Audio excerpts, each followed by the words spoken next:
After my wife passed away, I never told my son about the massive Wyoming ranch she left me or the $400,000 in hidden cash. 3 weeks later, my son looked me right in the eye and casually mentioned they were selling my house to lock me away in a facility. I just smiled. I had already moved my assets, and they were not getting a single cent. Before I continue this story, let me know where you are watching from in the comments below. Hit like and subscribe if you have ever had to stand up to family members who underestimated your worth and tried to take advantage of your grief. My name is Richard. I am 70 years old, and for my entire life I worked as a petroleum engineer. I spent decades out on the rigs working long, grueling shifts to make sure my family never had to worry. My wife Martha and I were married for 42 beautiful years. We built a wonderful life together in a quiet, upscale suburb of Chicago. Our home was our sanctuary, a sprawling house that we paid off entirely with our own hard work. We raised our only son, Bradley, with everything he could ever need. We paid for his college, helped him out when he married Victoria, and always tried to be the supportive parents standing in the background. 3 weeks ago, my entire world collapsed. Martha passed away after a brief but fierce battle with illness. Losing her felt like someone had torn the very breath from my lungs. The house suddenly felt too big and entirely too quiet. Bradley and Victoria came around for the funeral, offering the usual condolences, but they quickly returned to their own lives, leaving me to navigate the suffocating silence of an empty home. I spent my days wandering from room to room, touching the furniture. She picked out, smelling her perfume that still lingered in the air, and trying to figure out how to live the rest of my days without my compass. Then last Tuesday morning, my phone rang. It was an attorney from a very old, very prestigious law firm in downtown Chicago. He asked me to come to his office immediately regarding a private matter Martha had arranged years ago. I was confused. Martha and I shared everything. We had no secrets. We managed our finances together at the kitchen table every Sunday. But I put on a suit, drove into the city, and sat in a leather chair across from a man who handed me a small brass key. He told me it belonged to a safe deposit box at a private bank just 2 blocks away. The box was in Martha's name, but I was listed as the sole beneficiary upon her passing. I walked to the bank feeling a strange mix of anxiety and curiosity. The vault manager escorted me into a quiet, secure room with metal walls and left me alone with a heavy steel box.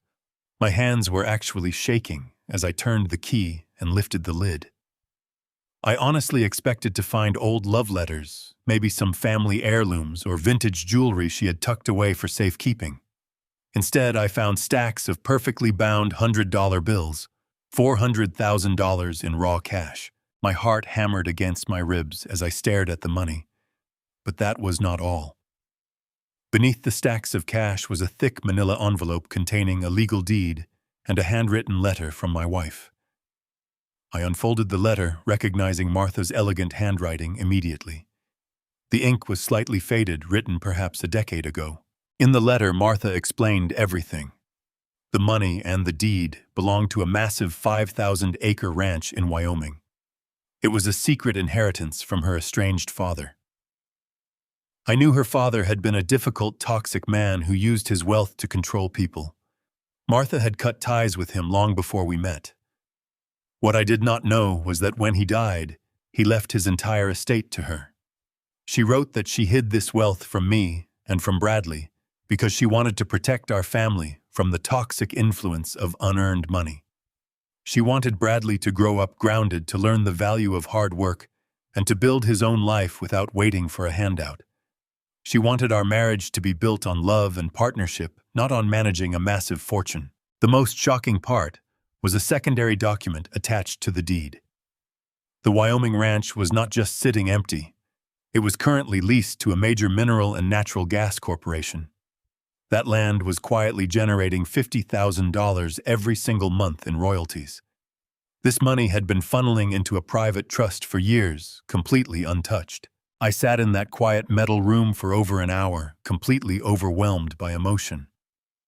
Martha had carried this massive secret to protect the humble, honest life we built. She was the most incredible woman I had ever known. Tears streamed down my face as I held her letter against my chest. I felt a profound sense of gratitude, but also a deep aching sorrow that she was no longer here to share this with me. Eventually, I composed myself. I placed the documents and the cash securely into my leather briefcase, walked out of the bank, and got into my car. As I drove back to the suburbs, my mind was racing with possibilities. The grief was still there, heavily weighing on my shoulders, but now I had a new sense of purpose. I thought about Bradley and Victoria. I knew they had been complaining lately about the rising cost of living and the heavy mortgage on their own house. I thought about how much this money could help them. I could pay off their debts. We could take a long family vacation to Europe, just like Martha always wanted, and I could set up a trust fund for my future grandchildren. I pulled into my quiet suburban street, eager to share the bittersweet news. I parked in my driveway, looking up at the beautiful brick facade of the $1.2 million home Martha and I had lovingly maintained. But as I walked up the driveway, I noticed a large, unmarked box truck parked near the side entrance. The front door was propped wide open. A cold knot formed in my stomach. I clutched my briefcase tightly and stepped through the doorway. The sight before me made me freeze in my tracks. There were 3 strange men inside my living room. They were aggressively pulling my antique paintings off the walls and wrapping them in thick, moving blankets. Other men were dismantling the heavy oak dining table where Martha and I had hosted Thanksgiving dinner for the last 30 years. The house was in absolute chaos. Boxes were piled in the hallway filled with my personal belongings. And standing right in the center of the living room holding a clipboard and barking orders at the movers were my son Bradley and his wife Victoria. I stood there invisible for a moment, trying to process what I was seeing. My own flesh and blood was tearing apart my home without a single word of warning. The excitement of the Wyoming ranch evaporated instantly, replaced by a chilling realization that my perfect family was a complete illusion. I cleared my throat loudly. Bradley turned around, his eyes widening for just a fraction of a second, before a smooth, rehearsed smile spread across his face. He had no idea what was inside my briefcase, and he had absolutely no idea that he had just declared war on a man who had nothing left to lose. I stood frozen in the entryway of my own house.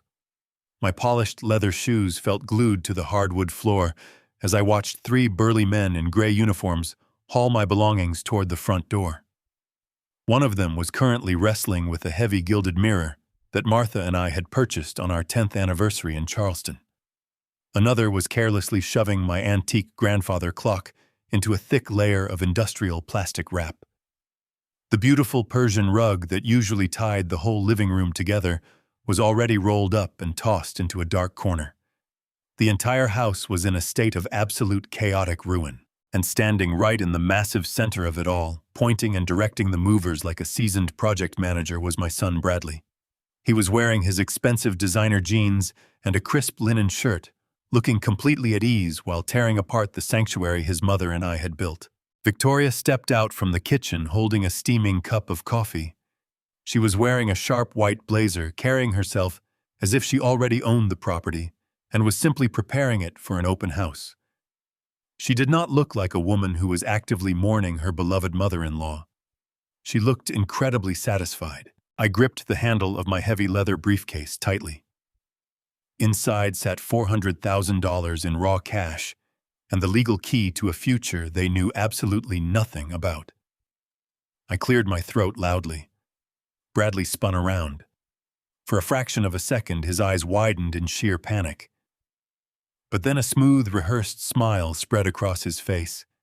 It was the exact face he used when he was trying to sell a terrible financial deal to a wealthy client at his firm. "Dad," Bradley said, his voice dripping with an artificial sweetness that instantly made my skin crawl.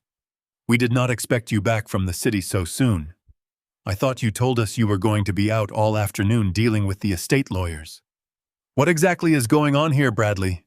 I asked, keeping my voice dangerously level despite the rage bubbling in my chest. "Why are there strange men in my house taking down my wife's paintings without my permission?" Victoria gracefully walked over and stood right beside him. "Richard, please try to stay calm," she said purposely, projecting her voice so the movers could hear her clearly. It was a highly calculated move designed to make me look like an unstable, emotional old man who was losing his grip on reality. "We are just trying to help you. We know how incredibly hard these past 3 weeks have been for you since Martha passed away. Help me," I repeated, looking around the devastated living room once more. "You are actively dismantling my home, Victoria, the house I paid off with 40 years of hard work on the oil rigs." Bradley sighed heavily, crossing his arms over his chest in a defensive posture. He walked over to the glass coffee table, picking up a glossy, colorful brochure. He held it out to me with a look of profound manufactured pity that made my stomach physically churn. "We need to be entirely realistic, Dad," Bradley said softly, stepping a few inches closer. "You are 70 years old now. You are living in a massive 5-bedroom house all by yourself. The daily maintenance is simply too much for you to handle alone. The memories in these walls are clearly weighing you down and breaking your heart. You have been wandering around like a lost ghost since Mom died. It is simply not safe for you to be living here by yourself anymore." He slid the brochure smoothly across the surface of the coffee table. I looked down at it. The cover featured a group of sad elderly people sitting in wheelchairs on a patchy, dying lawn. The bold letters across the top read, "Shady Pines Assisted Living Facility." It was not a luxury retirement community. It was a low-income, state-run nursing home. A depressing, bare-bones facility where greedy families dumped their elderly relatives when they no longer wanted to deal with the burden of caring for them. "We have decided it is time, Dad." Bradley continued, his tone hardening, just a fraction losing that fake layer of warmth. "We are selling your house. It is the absolute best thing for your physical health and your long-term future." Victoria stepped right up behind him, resting her perfectly manicured hands on his shoulders. She flashed me a cold, calculated smirk. It was a look of absolute, undeniable triumph. She honestly believed she had won the grand prize. She believed she was dealing with a broken, grieving widower who would simply fold under their intense pressure and quietly sign away his entire life. Schon. For a brief, foolish moment, I actually felt a wave of deep pity for them. I looked at my only son, the boy I had taught to ride a bicycle in this very driveway, the boy I had stayed up with late into the night, helping with complex math homework. I wondered how much massive debt they must be hiding to resort to something so incredibly vile. I wondered what kind of severe financial ruin had pushed them to try and steal my home out from under me. My grip on the leather briefcase relaxed slightly. I realized I had the absolute power to fix this entire terrible situation right here and right now. I had $400,000 in raw cash sitting right there in my hand. I could easily pay off their overwhelming mortgage. I could clear whatever secret debts were currently drowning them in desperation. I could give them a clean slate and a fresh start. All I had to do was open the briefcase, show them the legal deed to the Wyoming ranch, and tell them that we were going to be completely okay. I took a deep, steadying breath, preparing to smile, preparing to be the forgiving, generous father who saves the day one last time. I opened my mouth to speak, to tell them about Martha's incredible secret gift, to tell them about the $50,000 a month in mineral royalties that would secure our family for generations to come. But before the wonderful words could leave my throat, my eyes drifted back down to the glass coffee table. Sitting right next to that highly insulting nursing home brochure was a thick stack of legal documents. They were partially covered by a plain manila folder, but the top page was clearly visible under the harsh living room lights. It was a standard state legal document. The bold black letters at the very top of the page read, "Durable Power of Attorney." My breath caught sharply in my throat. I stepped closer to the table, my eyes rapidly scanning the dense text of the document. It granted full, unconditional legal control of my personal finances, my private medical decisions, and my real estate assets directly to Bradley. It gave him the absolute legal authority to sell my house, drain my bank accounts, and commit me to a psychiatric facility against my will. But that was not what made my blood run completely cold. At the absolute bottom of the page, right next to a bright red official notary seal, was my signature. It was a perfect, flawless forgery of my specific handwriting. The hopeful smile died instantly on my lips. The fatherly pity I felt for my son evaporated into the thin air, replaced entirely by an icy, terrifying clarity. They were not just trying to force me to sell my home through emotional manipulation. They had already stolen it behind my back. They had committed severe federal fraud to legally strip me of my human rights, my financial independence, and my basic dignity. I slowly looked up from the forged document and met my son's gaze directly. Bradley was no longer smiling his fake, reassuring smile. He saw exactly what I was looking at. He saw the dark realization violently wash over my face. But instead of apologizing, instead of showing even a single ounce of human guilt, he just stared back at me with a cold, defiant challenge in his eyes. They thought I was weak. They thought my deep grief had made me permanently blind and entirely helpless. But they had absolutely no idea what I had hidden inside my briefcase, and they had absolutely no idea what a man who has lost his beloved wife and his only son in the exact same month is truly capable of doing to protect his legacy. I kept my eyes locked on Bradley for a long, agonizing moment before I slowly raised my hand and pointed a trembling finger at the glass coffee table. I made sure to let my hand shake, playing perfectly into the narrative they had already constructed in their minds. I needed them to believe that I was just an overwhelmed, confused old man who was entirely out of his depth. "Bradley," I said, letting my voice waver just enough to sound vulnerable, "what exactly is that document sitting right there next to the nursing home brochure? Why does it have my signature on it? I have absolutely no memory of signing any legal papers since your mother passed away." The heavy tension in the spacious living room shifted instantly.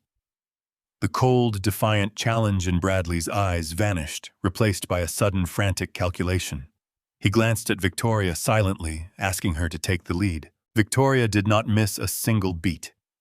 The cruel, triumphant smirk that had been plastered across her face just moments ago melted away with terrifying speed.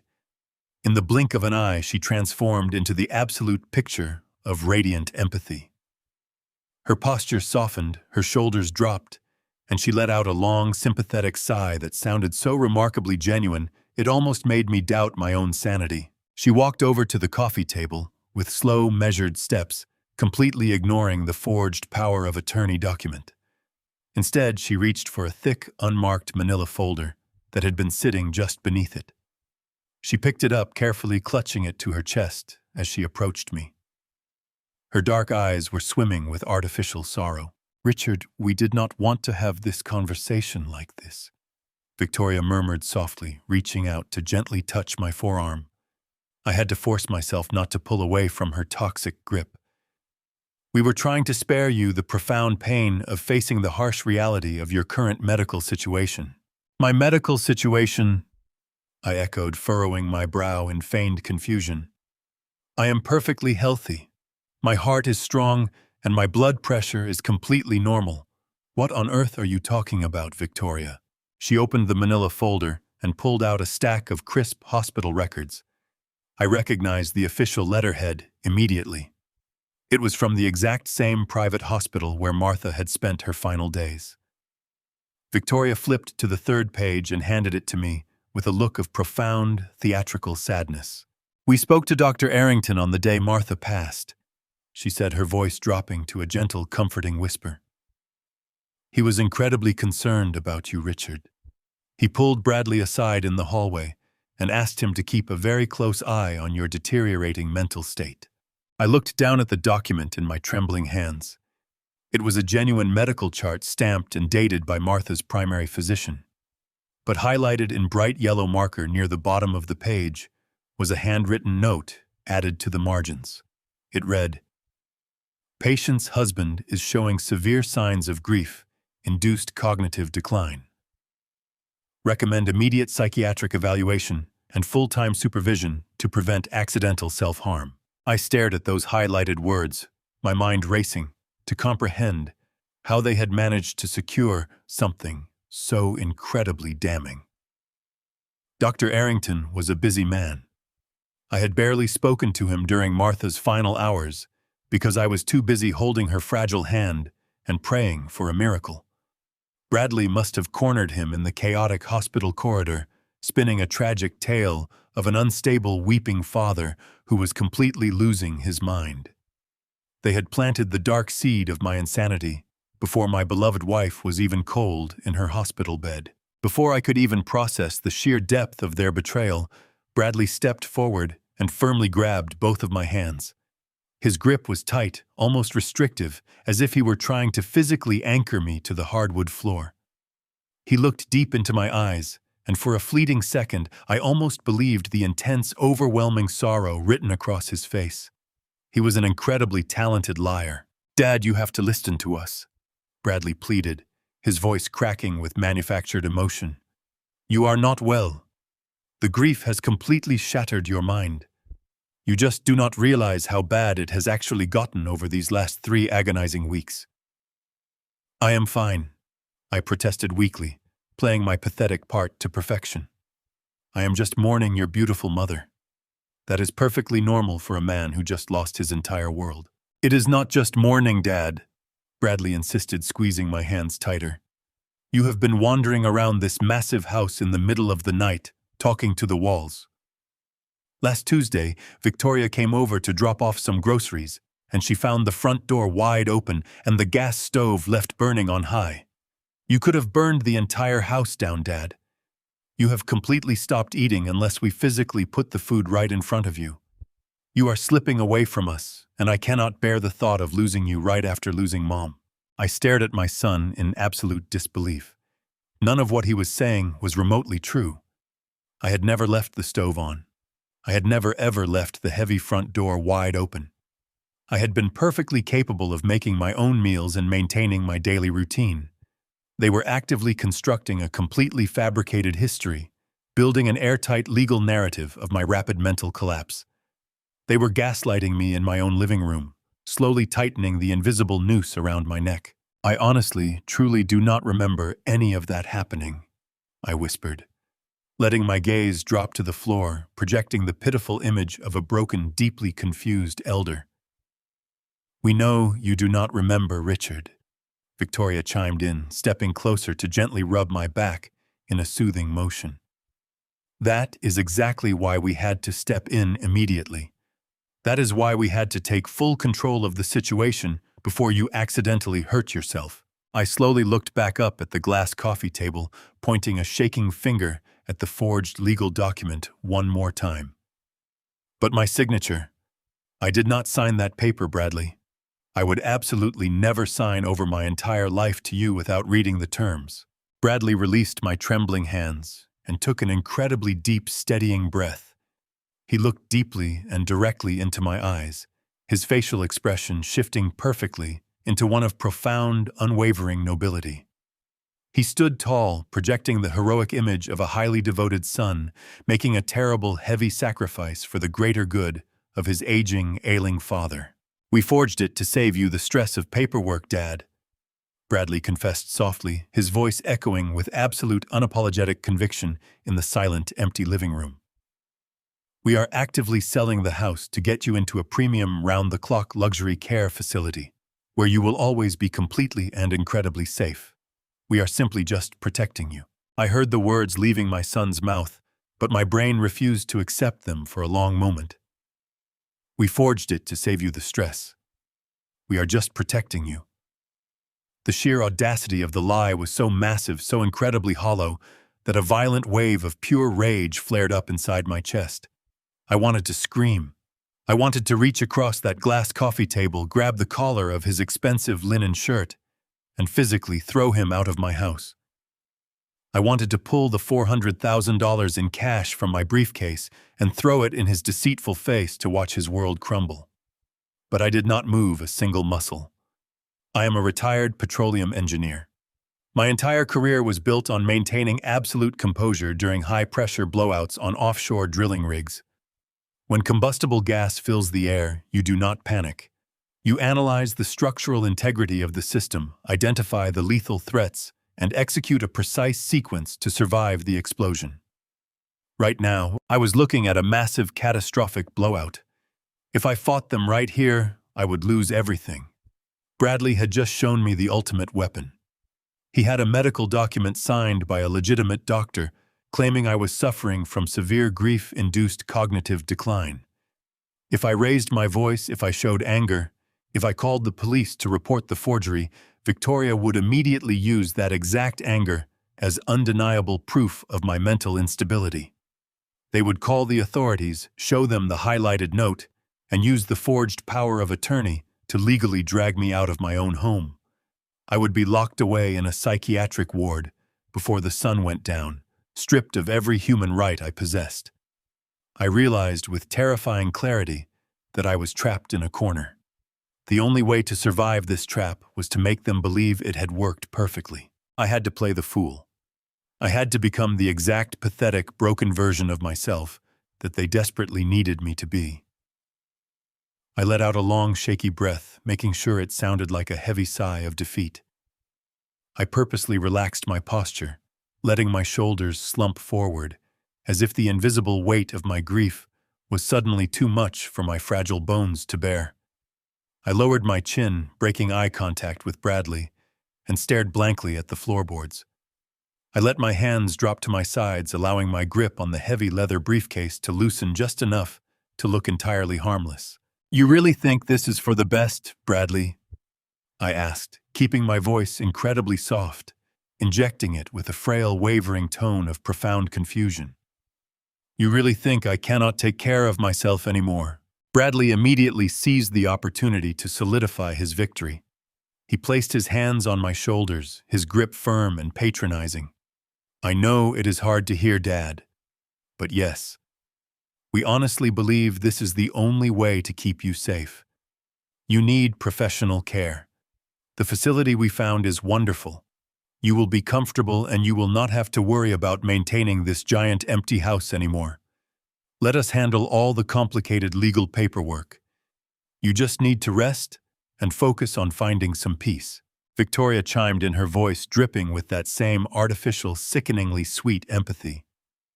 "We will pack up your essential clothes and a few nice photographs of Martha to take with you to your new room, Richard.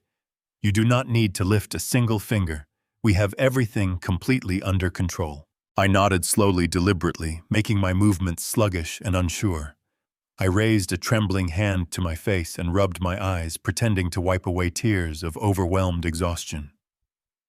"I am just so tired," I mumbled softly, letting my words slur together just a fraction.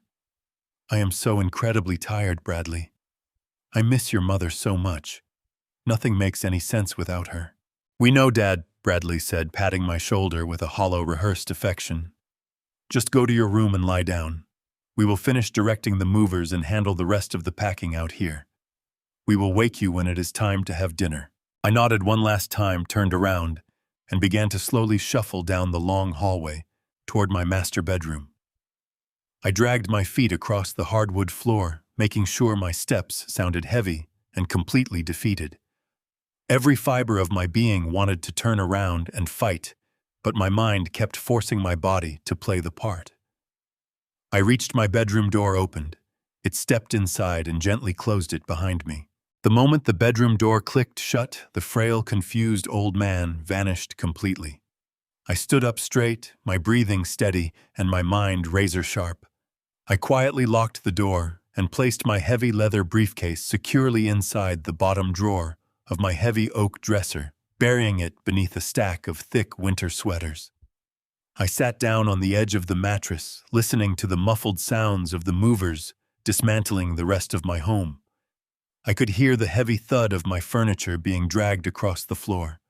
I could hear Victoria giving sharp, commanding orders, her fake, sweet voice replaced by her natural, authoritative tone. I sat there, in the fading afternoon light, mapping out every possible angle of my defense.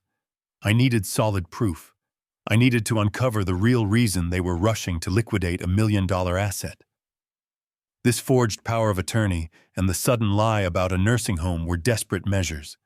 People only resort to desperate, highly illegal measures when they are backed into a terrifying financial corner. I knew Bradley.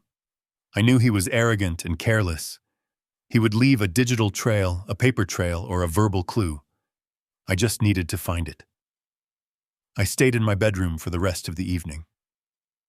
When Victoria eventually knocked on the door to offer me a plate of bland, unseasoned chicken and rice, I accepted it, with a weak, grateful smile maintaining my flawless performance. I left the food mostly untouched, reinforcing their belief that I was rapidly declining. Night eventually fell, covering the chaotic, half-empty house in a thick blanket of heavy silence. Bradley and Victoria had decided to sleep in the guest room to keep a close eye on the property, and presumably to keep a close eye on me. I lay awake in my bed for hours, staring up at the dark ceiling, my mind running through complex legal strategies and potential countermeasures. At around 2 a.m, my throat felt incredibly dry. I carefully threw off the heavy blankets and swung my legs over the side of the bed. I did not turn on any lights. I knew the exact layout of my home perfectly, even in the pitch-black darkness. I silently opened my bedroom door and padded barefoot down the long hallway toward the kitchen. The house felt completely empty and stripped of its soul, without the familiar antique furniture filling the spaces. I reached the kitchen and silently filled a glass with cold tap water. As I raised the glass to my lips, a faint, flickering light caught my attention. I slowly lowered the glass and looked through the large bay window that overlooked the backyard patio. Standing outside in the cool night air, illuminated only by the harsh blue glow of her smartphone screen, was Victoria. She was pacing back and forth across the stone pavers, her arms crossing and uncrossing in frantic, agitated movements. She was whispering furiously into her cell phone, looking over her shoulder every few seconds to make absolutely sure she was completely alone. I heard the words leaving my son's mouth, but my brain refused to accept them for a long moment. "We forged it to save you the stress. We are just protecting you." The sheer audacity of the lie was so massive, so incredibly hollow, that a violent wave of pure rage flared up inside my chest. I wanted to scream. I wanted to reach across that glass coffee table, grab the collar of his expensive linen shirt, and physically throw him out of my house. I wanted to pull the $400,000 in cash from my briefcase and throw it in his deceitful face to watch his world crumble. But I did not move a single muscle. I am a retired petroleum engineer. My entire career was built on maintaining absolute composure during high-pressure blowouts on offshore drilling rigs. When combustible gas fills the air, you do not panic. You analyze the structural integrity of the system, identify the lethal threats, and execute a precise sequence to survive the explosion. Right now, I was looking at a massive, catastrophic blowout. If I fought them right here, I would lose everything. Bradley had just shown me the ultimate weapon. He had a medical document signed by a legitimate doctor claiming I was suffering from severe grief-induced cognitive decline. If I raised my voice, if I showed anger, if I called the police to report the forgery, Victoria would immediately use that exact anger as undeniable proof of my mental instability. They would call the authorities, show them the highlighted note, and use the forged power of attorney to legally drag me out of my own home. I would be locked away in a psychiatric ward before the sun went down, stripped of every human right I possessed. I realized with terrifying clarity that I was trapped in a corner. The only way to survive this trap was to make them believe it had worked perfectly. I had to play the fool. I had to become the exact pathetic, broken version of myself that they desperately needed me to be.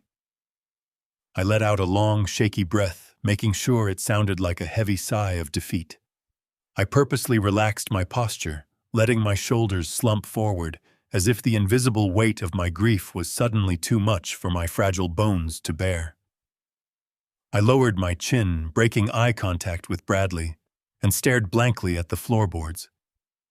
I let my hands drop to my sides, allowing my grip on the heavy leather briefcase to loosen just enough to look entirely harmless. "You really think this is for the best, Bradley?" I asked, keeping my voice incredibly soft, injecting it with a frail, wavering tone of profound confusion. "You really think I cannot take care of myself anymore?" Bradley immediately seized the opportunity to solidify his victory. He placed his hands on my shoulders, his grip firm and patronizing. I know it is hard to hear, Dad. But yes, we honestly believe this is the only way to keep you safe. You need professional care. The facility we found is wonderful. You will be comfortable, and you will not have to worry about maintaining this giant empty house anymore. Let us handle all the complicated legal paperwork. You just need to rest and focus on finding some peace. Victoria chimed in, her voice dripping with that same artificial, sickeningly sweet empathy. We will pack up your essential clothes and a few nice photographs of Martha to take with you to your new room, Richard. You do not need to lift a single finger. We have everything completely under control.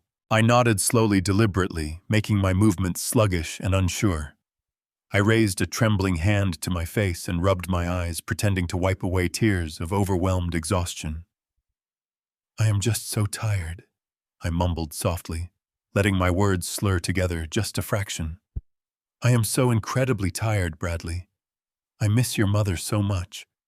Nothing makes any sense without her. We know, Dad, Bradley said, patting my shoulder with a hollow, rehearsed affection.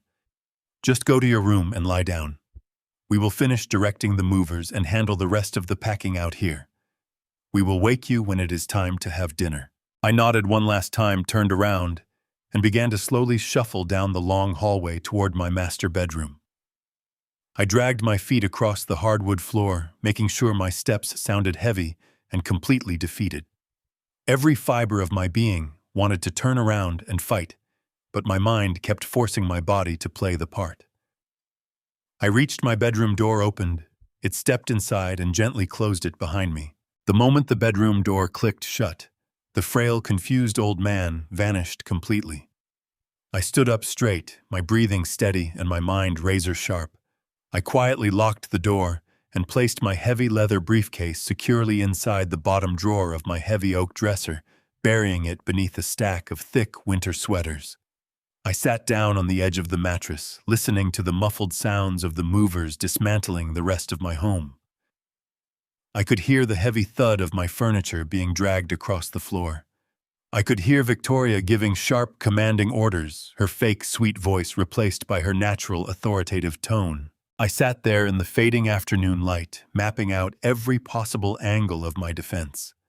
I needed solid proof. I needed to uncover the real reason they were rushing to liquidate $1 million asset. This forged power of attorney and the sudden lie about a nursing home were desperate measures. People only resort to desperate, highly illegal measures when they are backed into a terrifying financial corner. I knew Bradley. I knew he was arrogant and careless. He would leave a digital trail, a paper trail, or a verbal clue. I just needed to find it. I stayed in my bedroom for the rest of the evening.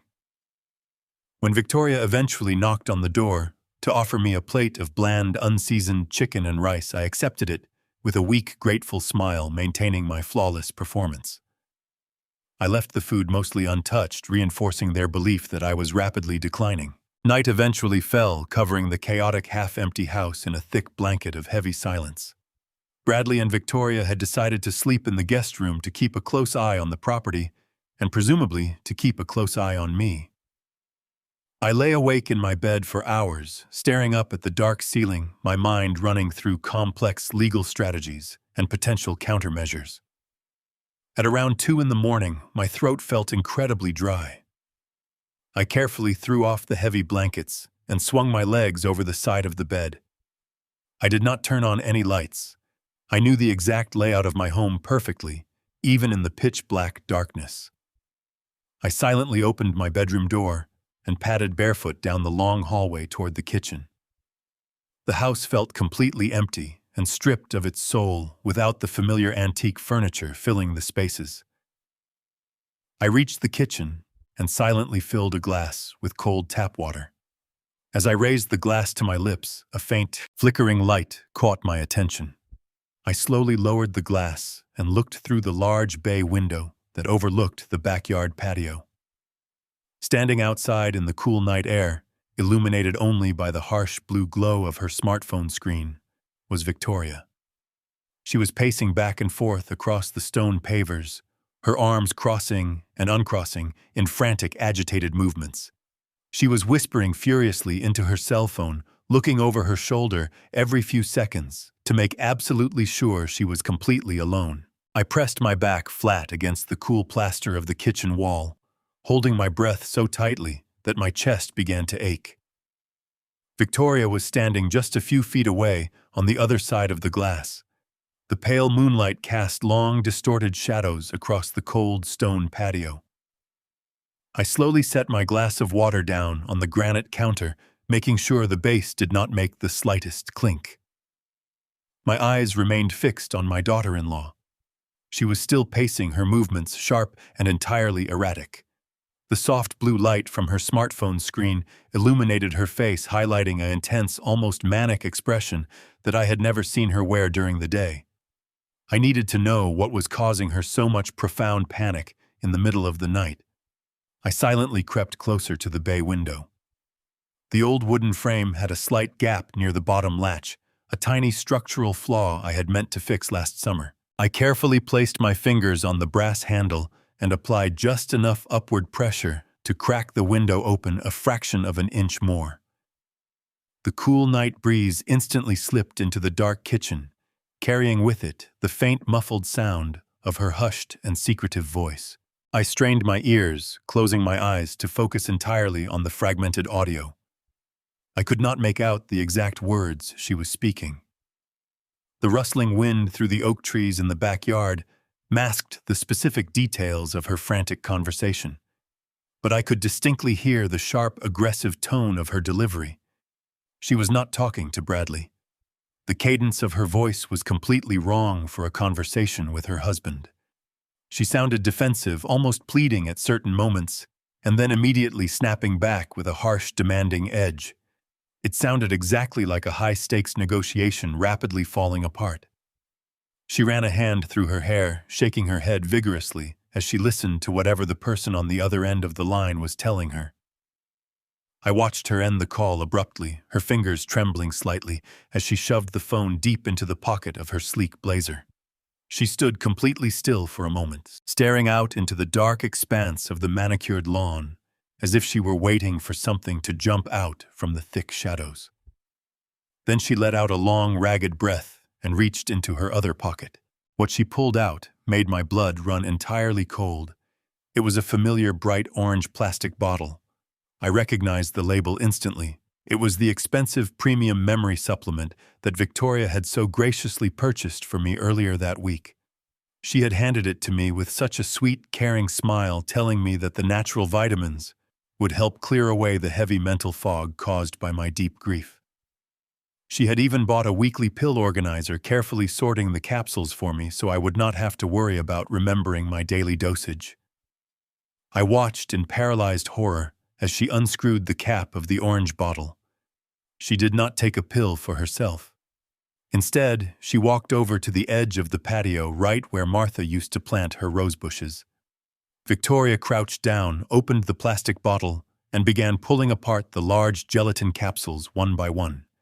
She deliberately tipped the capsules upside down, dumping the fine, natural herbal powder directly into the dark, damp garden dirt. She did this methodically, emptying capsule after capsule until there was a small mound of discarded powder hidden beneath the rose bushes. My mind raced, trying to comprehend the sheer, calculated madness of her actions.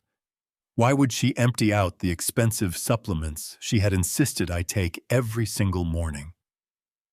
The answer to that terrifying question came a few seconds later. Victoria stood back up and pulled a small, clear Ziploc bag from the inside pocket of her blazer. Even from my completely hidden and secure vantage point inside the pitch-black, silent kitchen, I could clearly see that the bag was filled with a strange, crushed white powder. It did not look like any commercial medication I had ever seen. It looked incredibly crude, chalky, and entirely unnatural to my eyes. She smoothly placed the empty gelatin capsules on the flat surface of the stone patio table. Her hands moved with a chilling, practiced precision. She carefully scooped the crushed white powder from the Ziploc bag, meticulously refilling each and every empty capsule, with the unknown substance. She was completely focused, her eyes narrowed in intense concentration as she packed the toxic powder tightly into the innocent-looking pills. She snapped the two halves of the gelatin capsules back together, sealing the deadly, sinister secret safely inside. She was silently manufacturing a lethal weapon right in my very own backyard. I watched her wipe the excess white dust from her fingers, brushing it casually onto her expensive slacks. She took the freshly filled capsules and carefully placed them one by one into the plastic compartments of my weekly pill organizer. Monday, Tuesday, Wednesday, Thursday, Friday, Saturday, Sunday. She systematically filled every single slot with the dangerously contaminated medication, making sure each dose looked completely identical to the original herbal vitamins. A massive, overwhelming wave of profound, debilitating nausea violently washed over me as the horrible, twisted truth finally clicked securely into its proper place in my mind. The heavy mental fog, the intense lethargy, the strange, frightening gaps in my short-term memory over the past 2 agonizing weeks. It was not the natural, expected byproduct of my profound, overwhelming grief. It was not my 70-year-old brain slowly shutting down from the severe trauma of losing my wife. It was cold, calculated chemistry. It was poison running through my veins. They were intentionally drugging me to fabricate the exact medical symptoms they needed to seamlessly execute their legal takeover. They were destroying my mind from the inside out, so that when the doctors examined me, the diagnosis of severe cognitive decline would become completely undeniable, permanent, and legally binding. Victoria snapped the plastic lid of the pill organizer shut, with a sharp, sudden click that echoed loudly in the quiet night air. She confidently tucked the empty Ziploc bag back into the inside pocket of her blazer, picked up the organizer, and turned around to head back toward the house. I immediately pushed myself away from the window, retreating silently into the darkest hidden corner of the kitchen, pressing my entire body flat against the cold metal of the refrigerator. I held my breath, squeezing my eyes shut in sheer panic as the heavy sliding glass door slowly slid open and she stepped confidently onto the kitchen tiles. I could hear her soft, steady footsteps moving deliberately past me, passing just a few incredibly short feet away in the absolute darkness. She walks back inside and sets the pill organizer on the counter. I realize I am not losing my mind. My own family is actively trying to poison my brain. I stayed pressed against the cold metal of the refrigerator for what felt like hours after Victoria left the kitchen. My heart hammered against my ribs with a violent, rhythmic intensity. The terrifying reality of my situation settled over me like a heavy, suffocating blanket. I was not a grieving widower suffering from a tragic cognitive decline. I was a target. My own son and daughter-in-law were systematically poisoning my mind to forcefully seize my assets. I did not sleep a single wink that night. I lay stiffly in my bed, staring at the ceiling, carefully calculating my next physical movements. When morning finally broke, pouring pale sunlight through my bedroom blinds, I knew exactly what I had to do. I shuffled into the kitchen, wearing my most worn-out robe heavily dragging my feet. Victoria was standing by the marble island, sipping a fresh cup of coffee. She offered me a bright, cheerful morning greeting and slid the plastic pill organizer toward me. I picked up the small, toxic capsule with trembling fingers. I raised a glass of water to my lips, placed the pill inside my mouth, and took a large, loud gulp. Victoria watched me closely, a flicker of dark satisfaction dancing in her eyes as she believed I had ingested the poison, but I had smoothly tucked the capsule deep under my tongue.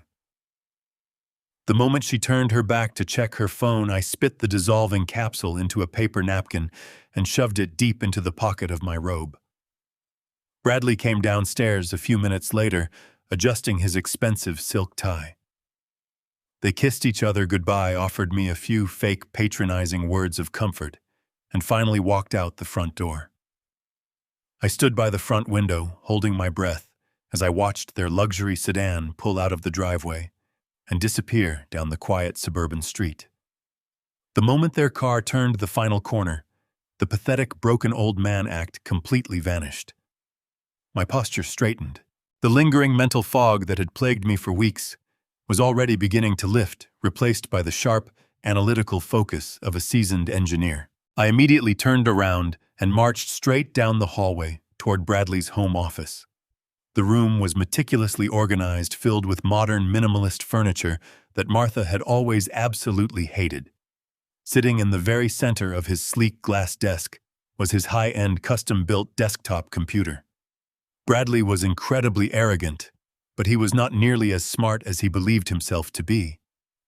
I was the one who had physically sourced and assembled every single internal component of that powerful machine for him last Christmas. More importantly, I knew the deeply ingrained, predictable patterns of his mind. Bradley always thought he was outsmarting everyone around him, but he relied on lazy, repetitive logic. I sat down in his expensive leather office chair and tapped the keyboard. The large monitor flared to life, displaying a password prompt over a high-resolution background image of a tropical beach. I did not hesitate. I typed in the name of his childhood dog, followed by the year he graduated from his prestigious business school. The screen instantly unlocked, granting me unrestricted access to the deepest, darkest corners of his digital life. My hands flew across the keyboard with practiced precision. The very first thing I needed to verify was the luxury nursing home they had so confidently promised me. I opened his primary web browser and accessed his detailed search history. I meticulously filtered the vast logs for the past 3 weeks, looking for any combination of words related to elderly care, premium assisted living, or medical facilities. I combed through hundreds of digital footprints. There was absolutely nothing. They had not spent a single second researching a safe place for me to live. The glossy brochure Bradley had placed on the coffee table was nothing more than a cheap theatrical prop designed to manipulate me into submission. I broadened my search parameters, diving deeper into his daily internet activity. What I found instead made my jaw tightly clench. Bradley's browser history was completely flooded with extensive research into offshore banking regulations, anonymous shell companies, and expedited citizenship applications for Caribbean nations. He had spent hours poring over detailed listings for sprawling beachfront villas in the Bahamas and browsing the rental rates for massive luxury yachts. The digital trail painted a terrifying picture of a man who was actively preparing to flee the country with a massive sum of liquid cash. I opened a new tab and quickly bypassed the weak security on his personal financial dashboard. The screen populated with a staggering list of his active accounts, and the sheer volume of red numbers instantly validated every dark suspicion I harbored. Bradley and Victoria were completely drowning in an ocean of catastrophic debt.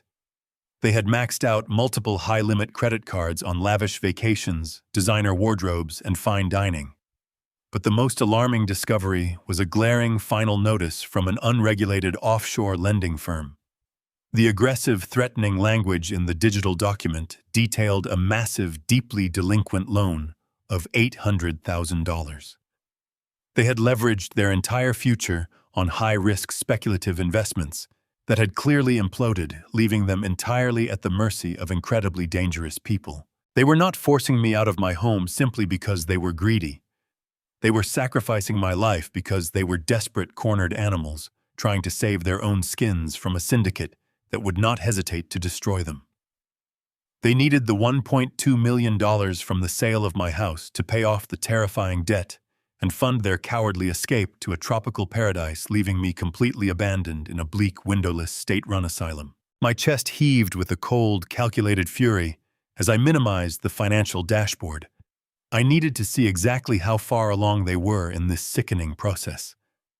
I opened his primary email client, bypassing another simple password, and navigated straight to his private inbox. I bypassed his daily work correspondence and sorted the incoming messages by attachments. My eyes immediately locked onto a highly active ongoing email thread between Victoria and an unknown unlisted email address. I clicked on the conversation thread. The contact name simply read, Broker. There was no official agency listed, no professional signature, and absolutely no corporate company logo to verify his identity. It was clearly a deeply shady, unlicensed real estate contact, operating entirely under the table to move properties rapidly. I slowly scrolled down to the very first urgent message Victoria had sent him late last night. It was sent right around the exact same time I had watched her pacing frantically on the backyard patio, clutching her phone in the dark. My eyes quickly scanned the cruel, ruthless words she had hastily typed out in the message body, and my blood instantly turned completely to ice as I realized her ultimate plan. They were pushing forward with absolute ruthlessness, and they were fully preparing to execute the devastating final phase of their terrifying betrayal before the upcoming weekend even officially arrived. I stared at the glowing computer screen, my eyes tracing the cruel words Victoria had typed to the unlicensed broker. The message was brief, cold, and entirely devoid of any human empathy. She had written, "List the house 30% below market value immediately. We do not care about getting a fair price. We need the cash by this Friday, no exceptions. Do not worry about the current owner. The old man is too heavily medicated to know what he is signing anyway." The sheer callousness of her message struck me like a physical blow to the chest. She was not just plotting to steal my home.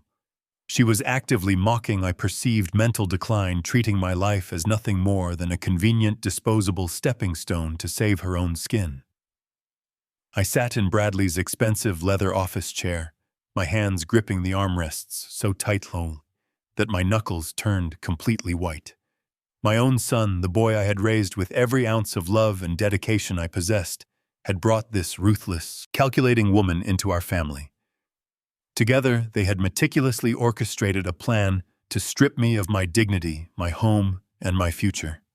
They were willing to discard me in a windowless, low-income asylum just to cover up their catastrophic financial mistakes. The betrayal ran so deep, it felt like a jagged knife twisting violently in my gut. I read the terrible email one more time, burning every single word into my memory. I needed to remember this exact feeling of profound violation. I needed to use this intense burning anger to fuel my next sequence of actions. I reached out and carefully closed the email client, making absolutely sure I did not alter the read status of the message. I cleared the browser history of my own search queries, meticulously covering my digital tracks so Bradley would never suspect that his insecure computer had been compromised. I locked the desktop screen, restoring the bright, tropical beach background to its original state. I stood up from the desk, my legs feeling slightly unsteady as the massive weight of their deception pressed down on my shoulders. I walked out of the home office and stepped back into the wide, quiet hallway. The house felt incredibly empty and foreign to me now. It was no longer the warm, loving sanctuary where Martha and I had shared so many beautiful decades together. It had become a hostile, dangerous battleground. I needed to formulate a solid counterattack, and I needed to do it with extreme speed. Friday was only 2 days away. That gave me less than 48 hours to completely dismantle their terrifying scheme and secure my own safety. I began to pace slowly across the remaining rugs in the living room, my mind churning through complex legal strategies and potential escape routes. I had the $400,000 in cash, and I had the Wyoming ranch deed. I possessed the financial firepower to destroy their plans, but I needed a ruthless, impenetrable legal shield to execute my strike. As I turned toward the kitchen to pour myself a glass of water, the sudden sharp chime of the front doorbell shattered the heavy silence of the house. I froze in my tracks. Bradley and Victoria were at work. We were not expecting any deliveries, and the movers had completely finished their preliminary packing the previous afternoon. I cautiously walked toward the foyer, my heart beginning to race with a sudden, inexplicable sense of dread. I approached the heavy wooden front door and peered through the small, distorted glass peephole. Standing on my front porch was a massive, incredibly imposing man.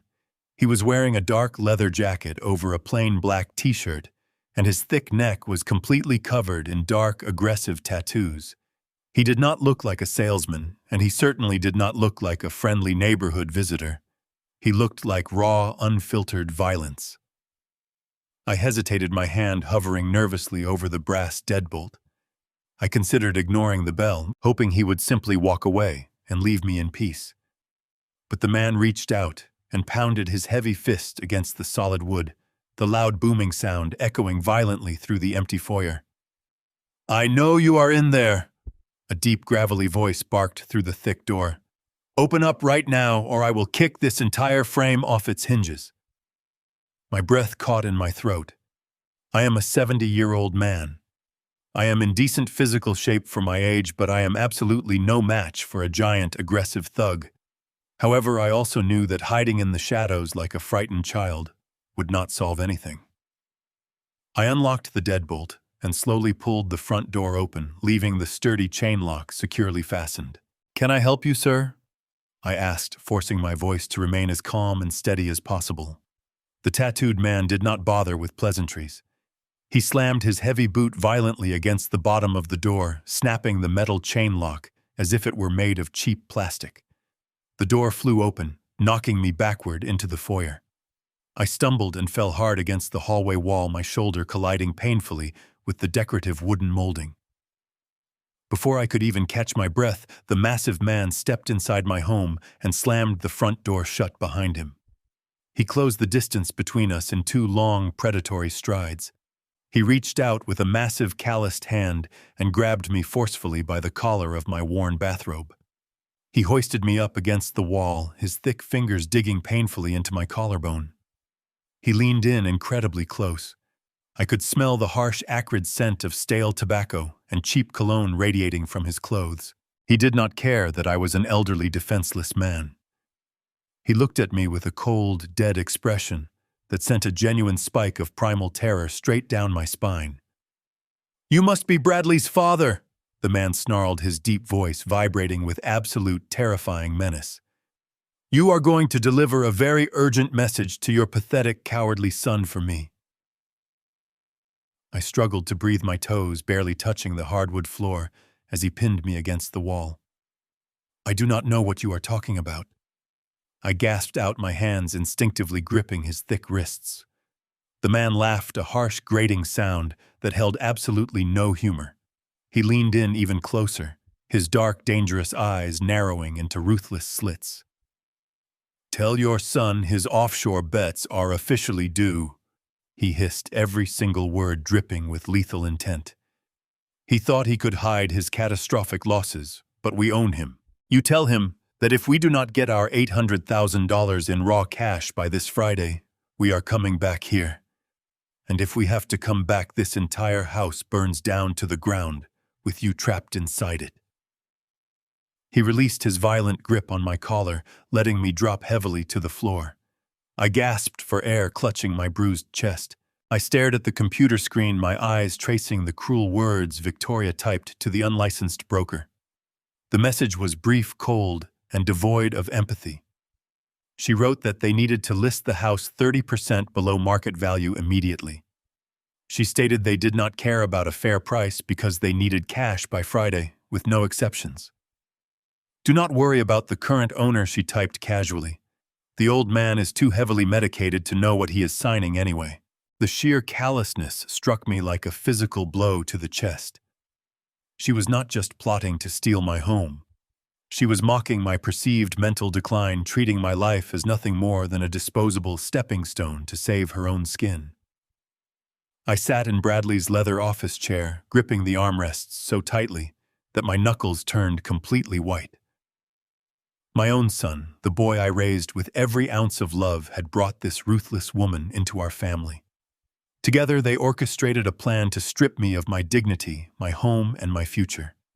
They were willing to discard me in a windowless asylum just to cover up their catastrophic financial mistakes. The betrayal felt like a jagged knife twisting violently in my gut. I read the terrible email one more time, burning every word into my memory. I needed to use this intense, burning anger to fuel my next actions. I reached out and closed the email client, making sure I did not alter the read status.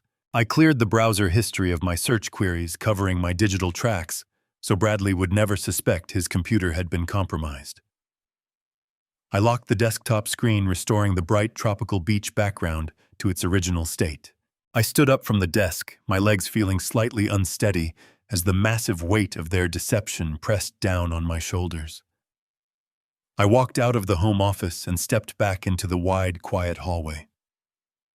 The house felt incredibly empty and foreign to me now. It was no longer the warm, loving sanctuary where Martha and I had shared so many beautiful decades together. It had become a hostile, dangerous battleground. I needed to formulate a solid counterattack, and I needed to do it with extreme speed. Friday was only 2 days away. That gave me less than 48 hours to completely dismantle their terrifying scheme and secure my own safety. I began to pace slowly across the remaining rugs in the living room, my mind churning through complex legal strategies and potential escape routes. I had the $400,000 in cash, and I had the Wyoming ranch deed. I possessed the financial firepower to destroy their plans, but I needed a ruthless, impenetrable legal shield to execute my strike.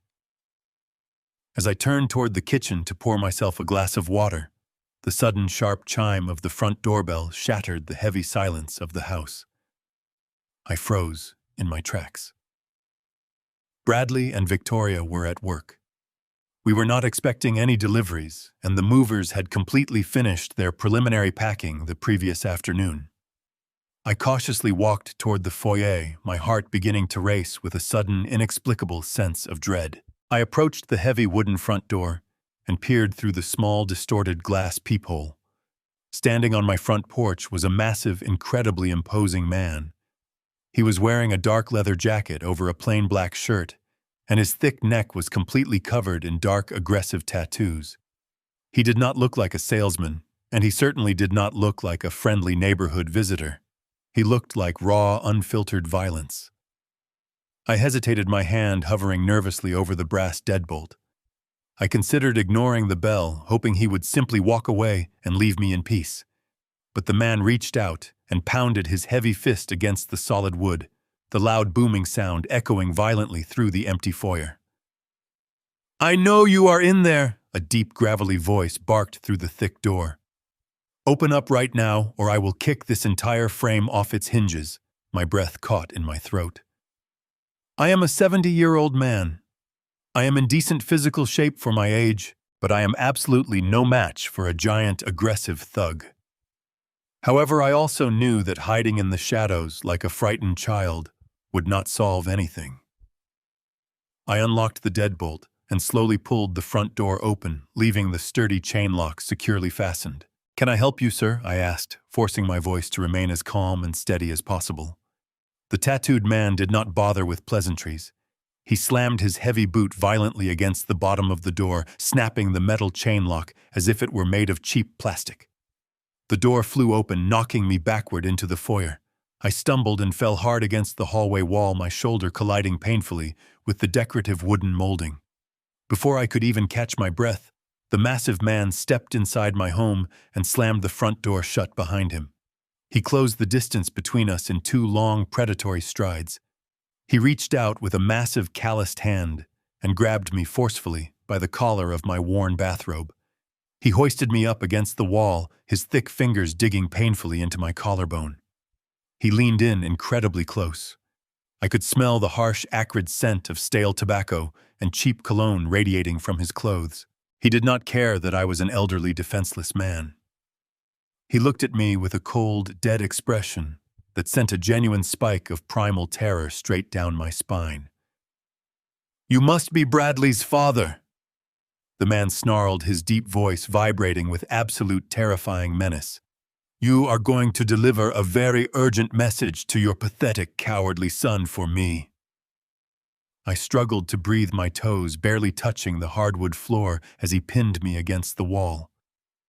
"I do not know what you are talking about." I gasped out my hands, instinctively gripping his thick wrists. The man laughed, a harsh, grating sound that held absolutely no humor. He leaned in even closer, his dark, dangerous eyes narrowing into ruthless slits. Tell your son his offshore bets are officially due, he hissed, every single word dripping with lethal intent. He thought he could hide his catastrophic losses, but we own him. You tell him that if we do not get our $800,000 in raw cash by this Friday, we are coming back here. And if we have to come back, this entire house burns down to the ground, with you trapped inside it. He released his violent grip on my collar, letting me drop heavily to the floor. I gasped for air, frantically clutching my bruised chest as my rapidly pounding heart hammered against my ribs. The huge man turned around, opened the heavy door, and walked out into the fading sunlight, without looking back even once, leaving me completely alone with the terrifying reality of my bleak situation. I pulled myself up from the cold floor, aching from where the tattooed man slammed me against the wall. The terrifying reality of his threat lingered in the silent foyer like toxic gas. $800,000 by Friday, or the house would burn with me inside. The timeline was incredibly tight, and the danger was intensely physical. I knew I could not stay in Chicago for another night. If I confronted Bradley now, his cartel associates would silence me before I reached the authorities. I needed a fortress and an airtight legal weapon. I adjusted my torn bathrobe and walked back to my bedroom. I packed a small duffel bag and retrieved my heavy leather briefcase from the bottom drawer of my oak dresser. I needed an excuse to leave without raising suspicion. When Victoria and Bradley returned home from work that evening, I was sitting on my bed, staring blankly at a framed photograph of my late brother. I deliberately let my hands shake as they walked in. I looked up with tear-filled eyes and told them I had been thinking heavily about the nursing home. I said I was ready to accept my fate and move into the facility on Friday morning, but I had one desperate request. I told them I needed to take a bus down to Indiana to visit my older brother's grave to say a proper goodbye before I was locked away. Victoria did not hide her immense relief. She eagerly agreed, her eyes lighting up at the prospect of having me out of the house during the crucial days before the fraudulent sale. She pulled out her smartphone and booked me a cheap bus ticket for the very next morning. She told me to take all the time I needed, assuring me they would handle the packing. They thought they were sending a broken, heavily medicated old man on a pathetic final journey. They had no idea they were giving a seasoned engineer the exact window needed to orchestrate their destruction. The following morning, Victoria dropped me off at the downtown bus terminal. I hugged her goodbye, playing the part of the frail elder perfectly.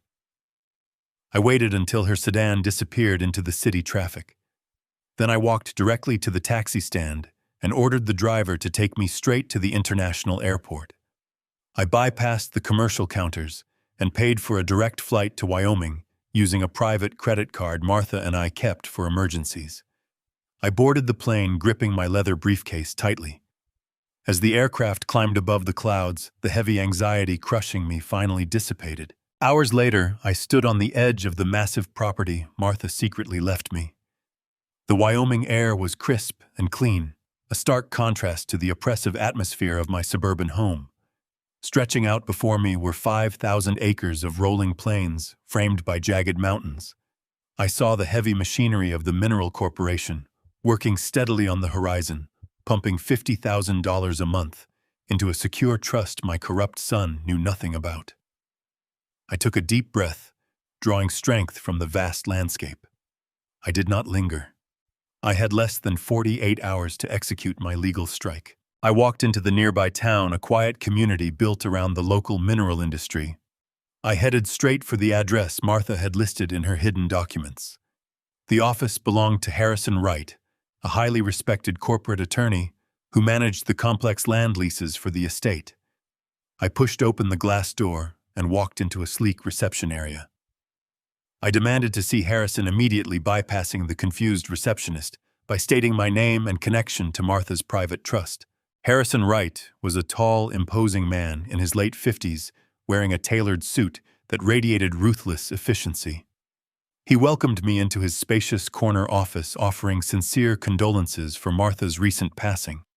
But I did not have the time to exchange polite pleasantries.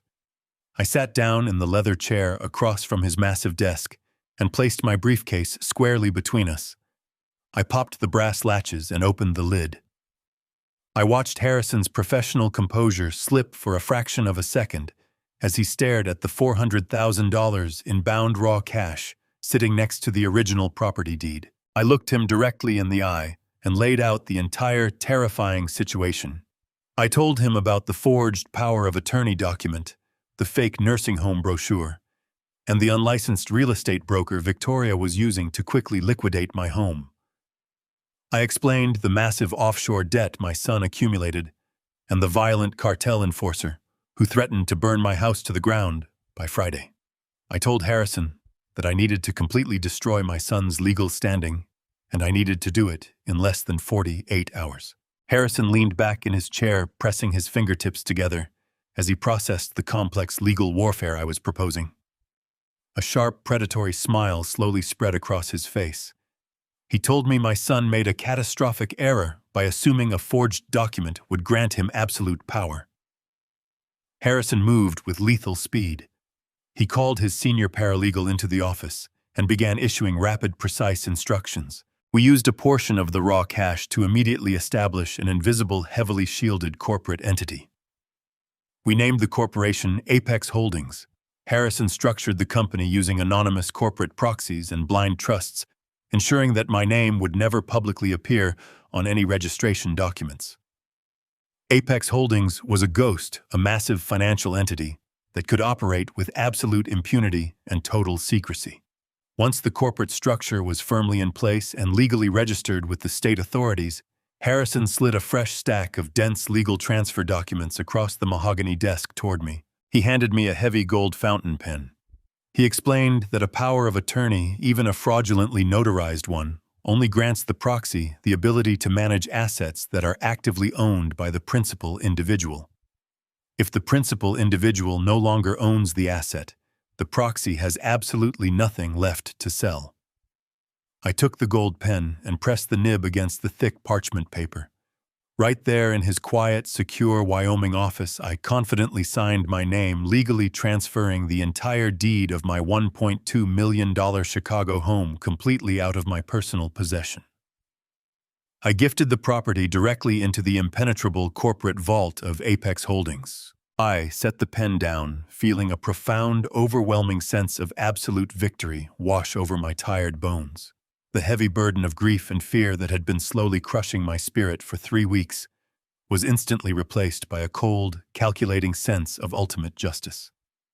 The trap was now fully set, armed, and completely inescapable. I had successfully stripped them of the very last physical asset they desperately needed to survive. Bradley and Victoria were currently back in Chicago, aggressively negotiating with their shady broker, desperately trying to sell a massive house that I no longer legally own. The flight back to Chicago felt completely different from my desperate journey to Wyoming. I was no longer a terrified, grieving widower running blindly from a dangerous threat. I was a man returning to a battlefield with an impenetrable shield and a loaded weapon. My mind was razor-sharp, replaying every legal instruction Harrison Wright had given me. But the moment the taxi pulled up to my suburban driveway, I knew I had to completely bury the engineer and resurrect the broken old man. I let my shoulders sag heavily. I slowed my breathing, dragging my feet across the concrete walkway. When I opened the front door, the house was eerily silent. Most of my belongings were already packed away in sterile cardboard boxes stacked high against the living room walls. Bradley and Victoria had wasted absolutely no time preparing the property for the new buyers. They were sitting at the kitchen island, huddled over a laptop, but they immediately jumped up when they heard the heavy door click shut. Victoria rushed over to greet me, her face plastered with that familiar, sickeningly sweet mask of artificial empathy. She gently took my small duffel bag from my hands, treating me as if my bones were made of fragile glass. She asked me how the trip to my brother's grave went, tilting her head to simulate profound compassion. I kept my gaze fixed firmly on the floorboards, forcing my voice to tremble just enough to sound thoroughly exhausted.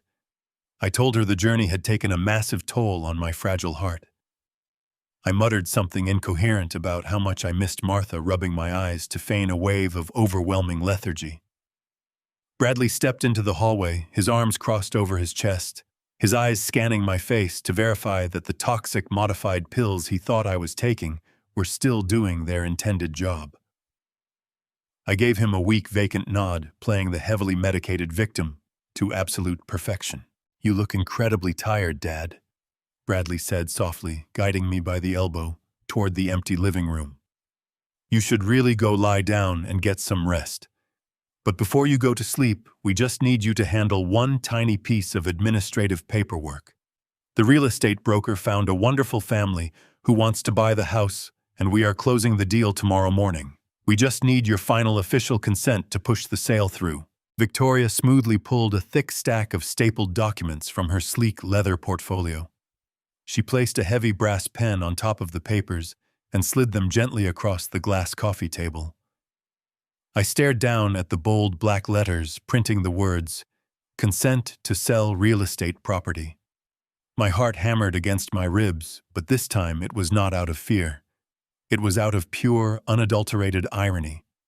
They were incredibly eager to sell $1 million asset that had already been securely locked inside a Wyoming corporate vault 24 hours ago.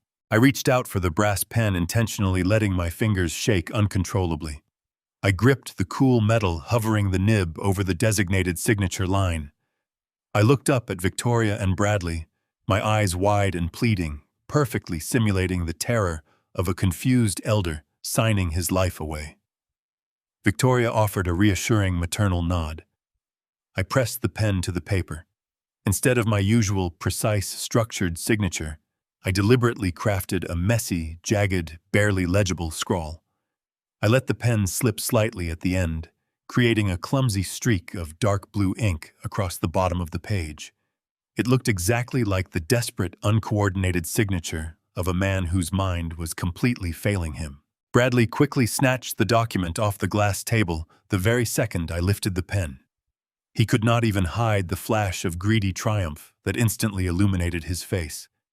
He checked the messy signature, exchanged a highly satisfied glance with Victoria, and carefully tucked the legal papers back into her leather portfolio. They both let out a synchronized breath of profound relief. The major hurdle was cleared. They honestly believed they were going to be multi-millionaires by tomorrow afternoon. I slowly pushed myself up from the sofa, groaning softly, and began my pathetic, dragging shuffle down the hallway toward my master bedroom. I closed my door, but I did not latch it completely. I left a tiny microscopic crack open so I could hear the immediate aftermath of my performance. Faint, muffled sounds drifted down the quiet corridor. I heard the distinct sharp pop of a wine cork being pulled from a bottle. I heard the soft clinking of crystal glasses in the kitchen.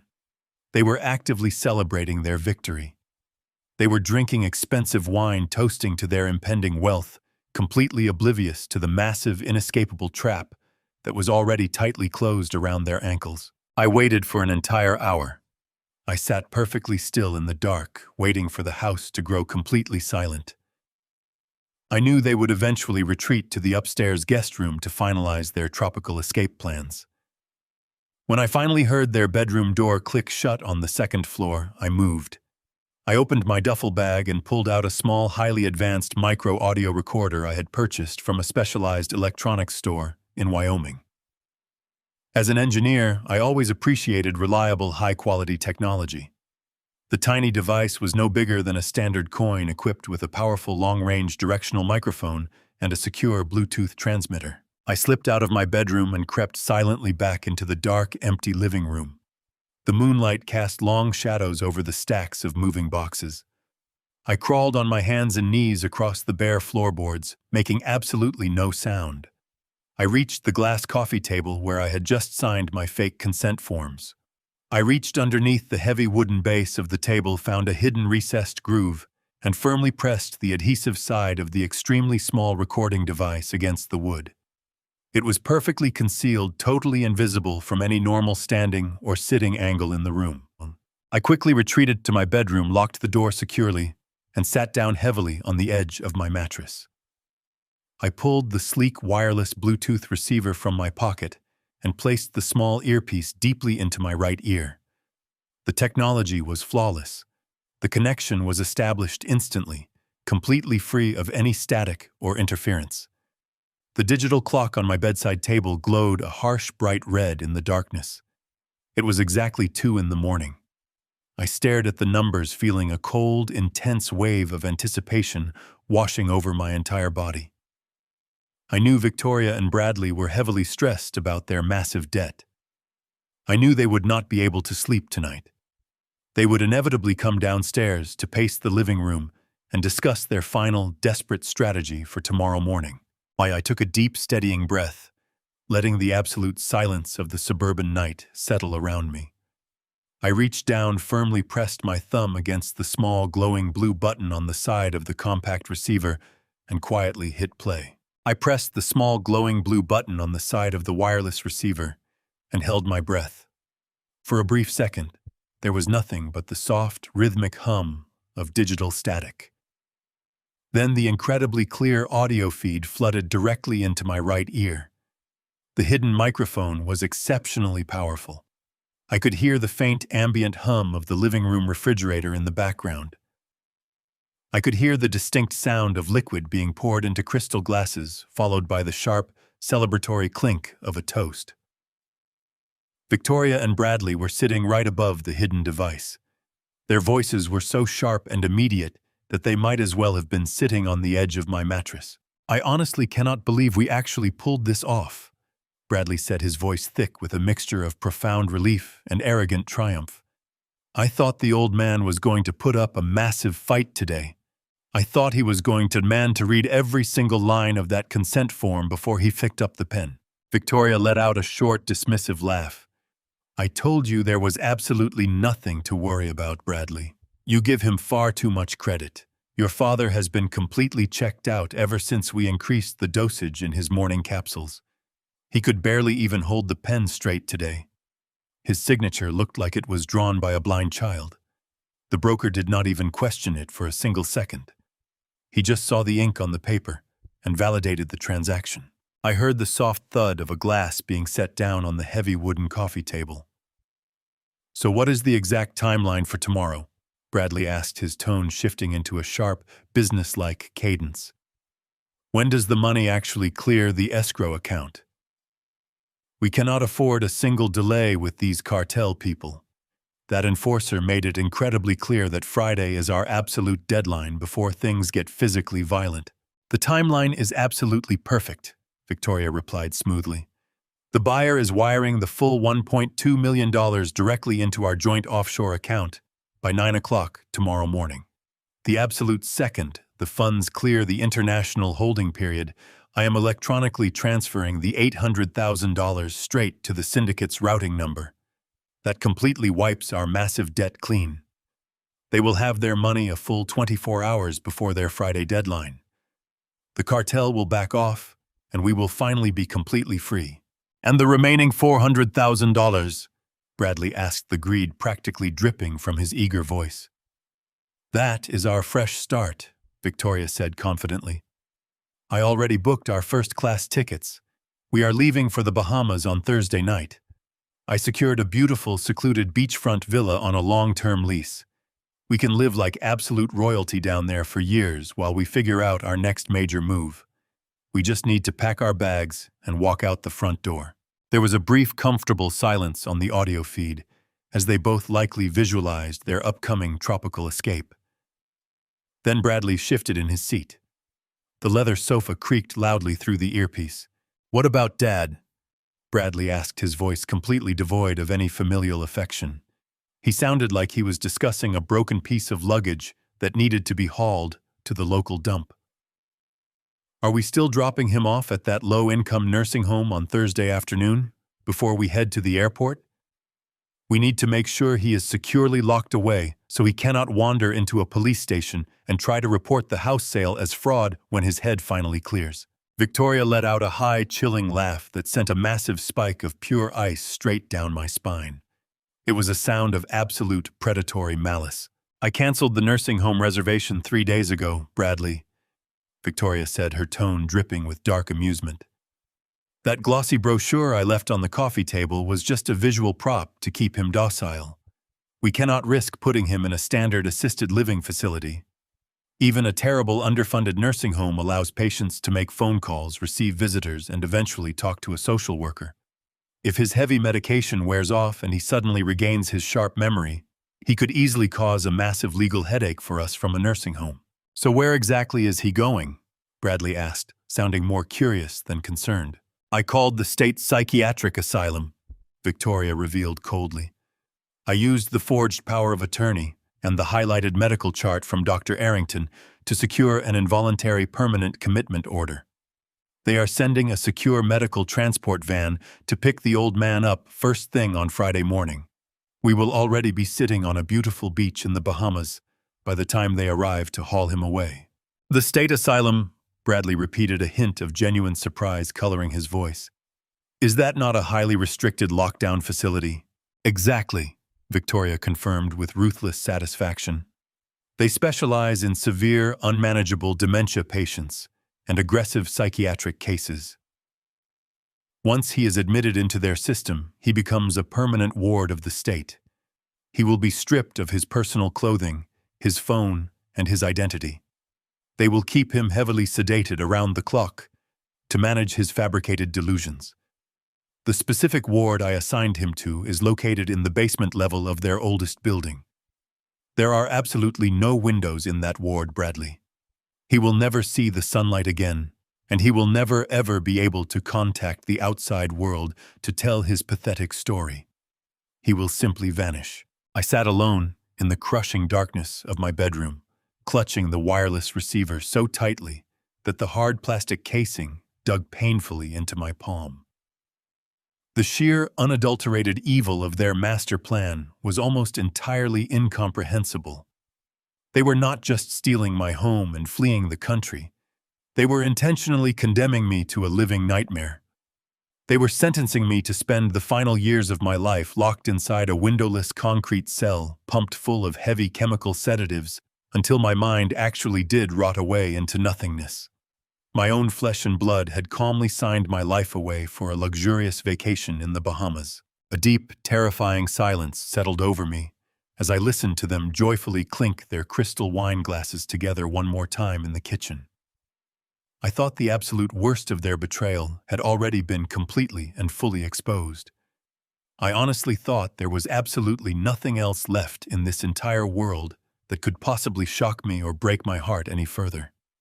But the quiet, hushed conversation echoing continuously through my earpiece did not end with their incredibly sinister asylum plan.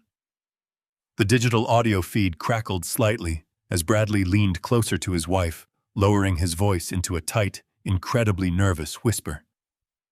The final, deeply devastating secret was about to abruptly drop into the silence, and it would completely shatter my soul forever.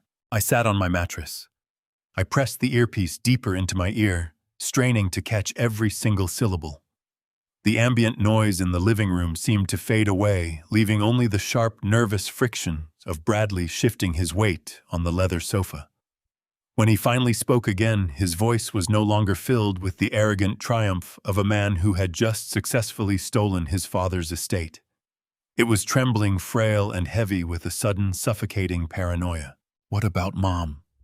Bradley whispered, the question hanging in the air like a thick, poisonous fog.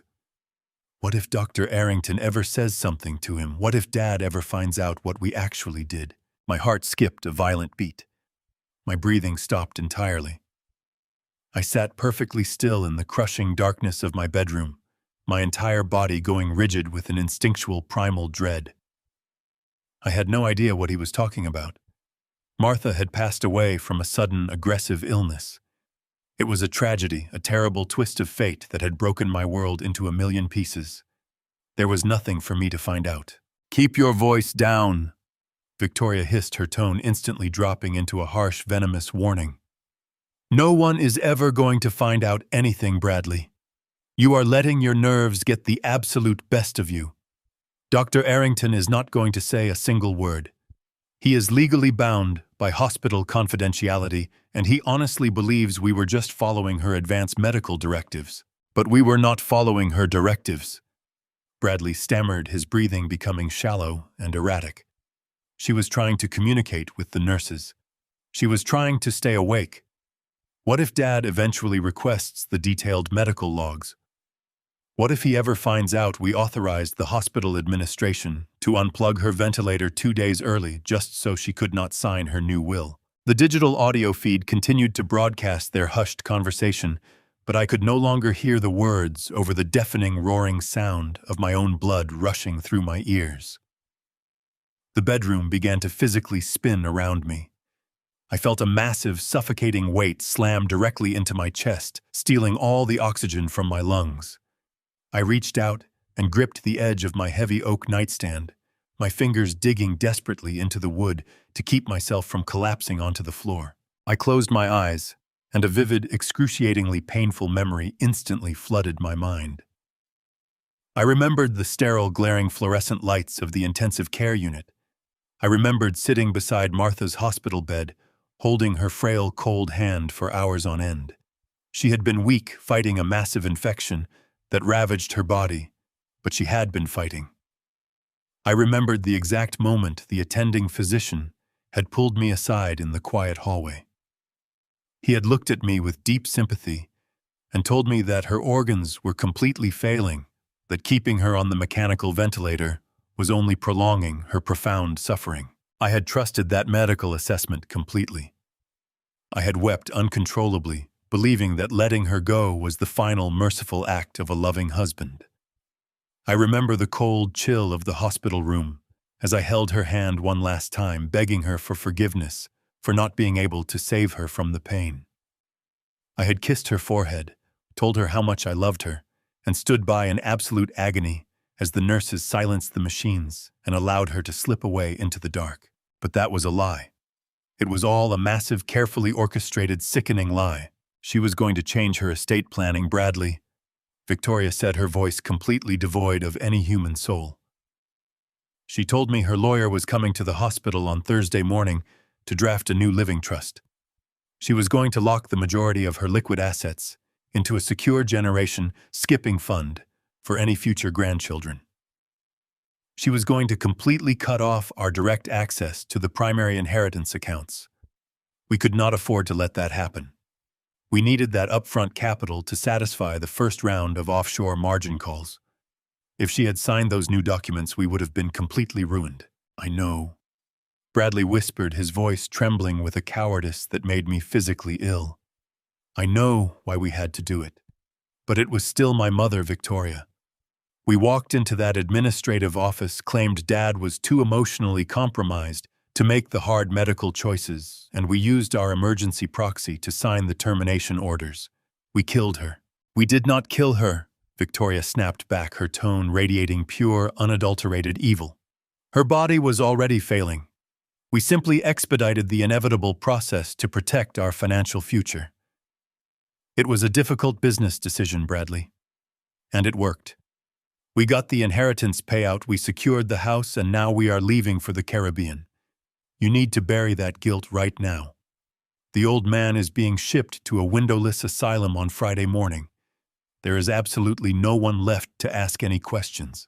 I slowly opened my eyes. The suffocating wave of profound grief that had been drowning me for 3 weeks evaporated into the cold, silent air of the bedroom. The terrible, gnawing sadness of losing my wife was instantly burned away by a blazing, catastrophic inferno of absolute rage. The intense, burning fury coursing through my veins was so incredibly powerful that it made my hands stop shaking. My mind achieved a terrifying, flawless clarity. I was no longer a mourning widower. I was a man who had just uncovered a murder. I had spent my entire life working tirelessly to provide a beautiful, comfortable world for my son. I had sacrificed my own dreams working grueling hours on dangerous oil rigs just to make sure he never had to experience a single day of hardship. I had loved him with every fiber of my being.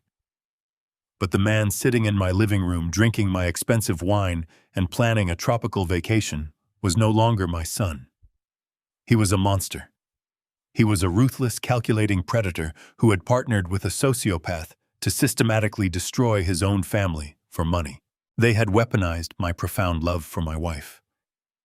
They had taken advantage of my debilitating grief to slowly poison my mind, intending to lock me inside a concrete cell for the rest of my natural life, stripping me of every fundamental human right I possessed just to cover their tracks. But that was only the secondary crime. The true depth of their depravity was so much worse than anything I could have ever possibly imagined. The financial fraud, the fake nursing home, the stolen house, it all paled in comparison to the horrifying truth echoing in my ear. My blood turns to ice. They did not just abandon me to save themselves from a violent cartel debt. They actively shortened my wife's life to secure their inheritance window before it permanently closed. She was brain dead, Bradley. Victoria snapped back on the recording, her voice echoing with a sickening metallic hollow that stripped away any remaining trace of her humanity. Keeping her alive on those machines was costing us thousands of dollars a day in specialized care that insurance was already threatening to deny. She was never going to wake up. And more importantly, her prolonged lingering gave us the absolute perfect window to secure the power of attorney while your father was entirely too busy crying at her bedside to notice what he was signing. We made the right call. We did what had to be done to protect our assets. I sat motionless in the suffocating darkness of my bedroom.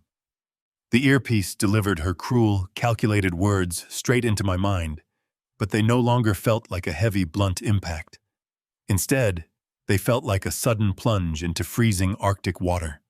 Every single trace of the debilitating grief that had weighed down my shoulders for the past 3 weeks completely evaporated. The overwhelming, crushing sorrow of losing my wife was instantly eradicated, burned away by a cold, clinical, and absolutely terrifying clarity. I was no longer a mourning father. I was no longer a confused, broken old man waiting to be shipped away to a windowless asylum. I was a structural engineer. I had spent 40 years of my professional life analyzing catastrophic failures, identifying weak points in massive offshore platforms, and systematically dismantling immense structures under extreme pressure. I closed my eyes and allowed the analytical predator side of my brain to fully awaken. I stopped viewing Bradley as my flesh and blood.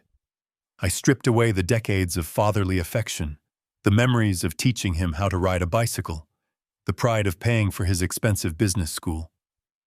I forcefully severed all emotional ties to the boy I had raised, actively reducing him and his ruthless wife to nothing more than a highly dangerous, unstable variable in a complex mathematical equation. They were a critical failure in the structural integrity of my family, a cancer that had aggressively consumed my life and murdered my wife for a quick financial payout. And just like any compromised, failing structure, they needed to be meticulously, ruthlessly, and permanently demolished. I listened to the rest of their hushed conversation with absolute unwavering detachment. Bradley eventually stopped whining about his fabricated guilt, his shallow conscience easily pacified by Victoria's venomous reassurances. They went back to eagerly discussing the specific layout of their luxurious beachfront villa in the Bahamas, debating whether they should hire a private chef or rely on local catering once they arrived. They clinked their wineglasses one final time, the sharp chime of the crystal sealing their horrifying pact. I heard the heavy squeak of the leather sofa as they finally stood up, followed by the soft padding of their footsteps ascending the carpeted staircase to the guest room. I waited until I heard their bedroom door firmly click shut on the second floor. I slowly reached up and pulled the wireless Bluetooth earpiece from my ear, setting it gently on the edge of the heavy oak nightstand. The silence that rushed back into my bedroom was no longer heavy or oppressive. It felt charged with a vibrant, lethal electric current. I stood up from my mattress. My joints did not ache. My muscles did not tremble. I walked over to the large bay window and pulled the heavy curtains tightly shut, ensuring that no stray light from the street lamps outside could illuminate my movements. I had a significant amount of work to do before the sun rose, and I needed to execute every single step with absolute unforgiving precision. I moved silently around the perimeter of my bedroom, packing a sleek leather overnight bag with the few essential items I would need for the next 48 hours. I folded my crisp, tailored charcoal suit, carefully placing it into a protective garment bag. I selected a pristine white dress shirt and a dark conservative tie. I was not going to face them tomorrow morning looking like a ragged, exhausted victim. I was going to walk into that closing room looking like an executive executioner. I retrieved my heavy leather briefcase from the bottom drawer of the dresser, ensuring that the remaining bounds of raw cash, the official Wyoming Ranch documents, and the freshly minted corporate records for Apex Holdings were completely secure. I locked the brass latches with a satisfying metallic snap. I spent the remaining hours of the night sitting perfectly still in a high-backed reading chair in the corner of my bedroom. I did not sleep for a single second. I mentally rehearsed the upcoming confrontation, calculating every possible variable, anticipating every potential reaction from my corrupt son and his treacherous wife. I mapped out the exact timing of Harrison Wright's arrival, the strategic positioning of the federal agents, and the precise moment I would drop the heavy, inescapable hammer on their entire existence. I was going to rip their glamorous, deceitful lives apart, piece by piece, dollar by dollar, until there was absolutely nothing left but the terrifying realization of their own catastrophic failure. The digital clock on my nightstand slowly ticked forward, the bright red numbers marking the final hours of their stolen freedom.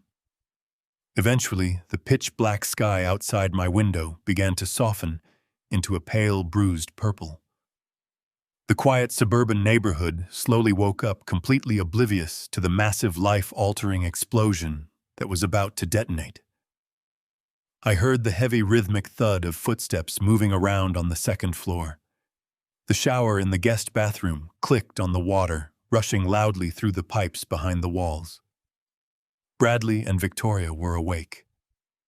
I remained perfectly hidden in the shadows of my locked bedroom, listening as they confidently prepared for the most important day of their miserable lives. I could smell the rich scent of freshly brewed coffee drifting down the long hallway. I heard Victoria humming a cheerful melody as she moved around the kitchen island. They were entirely ignorant of the massive trap that was already tightly closed around their necks. They honestly believed that today they would collect their stolen millions, pay off the violent cartel enforcer, and board a first-class flight to a tropical paradise while I rotted away in a dark concrete cell. The heavy front door clicked open and slammed shut. I peeked through the narrow slit in my bedroom blinds. The morning sun was bright and clear. Bradley and Victoria were striding confidently down the concrete driveway. They were both dressed impeccably in sharp, tailored designer suits carrying sleek leather portfolios, their faces radiating an aura of absolute arrogance. They climbed into their luxury sedan and backed out into the street, heading straight to the real estate broker's office to collect their final massive payout. The moment their car turned the corner and disappeared from view, I grabbed my things, stepped out into the hallway, and prepared to follow them. It was closing day, and I was going to make absolutely certain that the final door closed directly on them. I stepped out of the dark shadows of my home and walked down the quiet suburban street to where I had parked my rental car the night before. I slid into the driver's seat and started the engine. I kept a safe, deliberate distance behind Bradley and Victoria as their luxury sedan navigated the early morning commute toward the bustling city. The drive took just under an hour, but to me it felt like an eternity suspended in pure, unadulterated adrenaline. I watched their vehicle weave effortlessly through the dense Chicago traffic, moving closer and closer to the downtown financial district. My hands rested steadily on the steering wheel.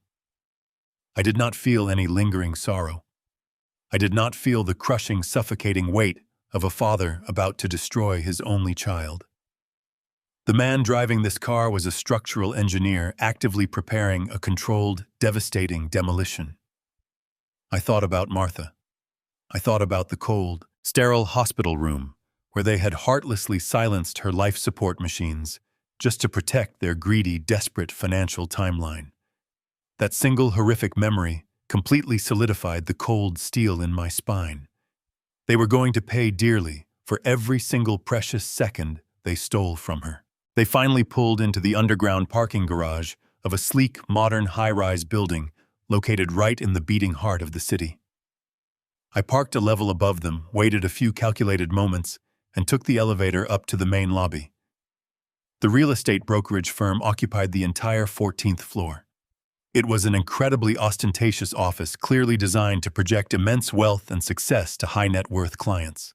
The walls were lined with abstract modern art, and the floors were polished white marble that brilliantly reflected the bright morning sunlight streaming through the massive floor-to-ceiling windows. I stepped off the elevator and stood quietly near a large decorative potted plant, observing the main reception area from a secure, safe distance. Through the thick glass walls of the primary conference room, I could clearly see Bradley and Victoria. They were sitting side by side at a massive mahogany table.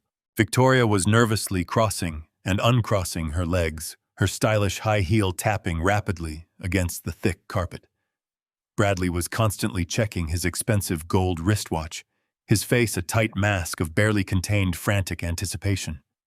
They were eagerly waiting for the anonymous buyer to walk through that heavy glass door and hand them a certified cashier check for $1.2 million. They honestly, truly believed their terrifying nightmare was over forever. I pulled my smartphone from my inner jacket pocket and checked the digital time. It was exactly 8:45 in the morning. The official closing was scheduled for 9.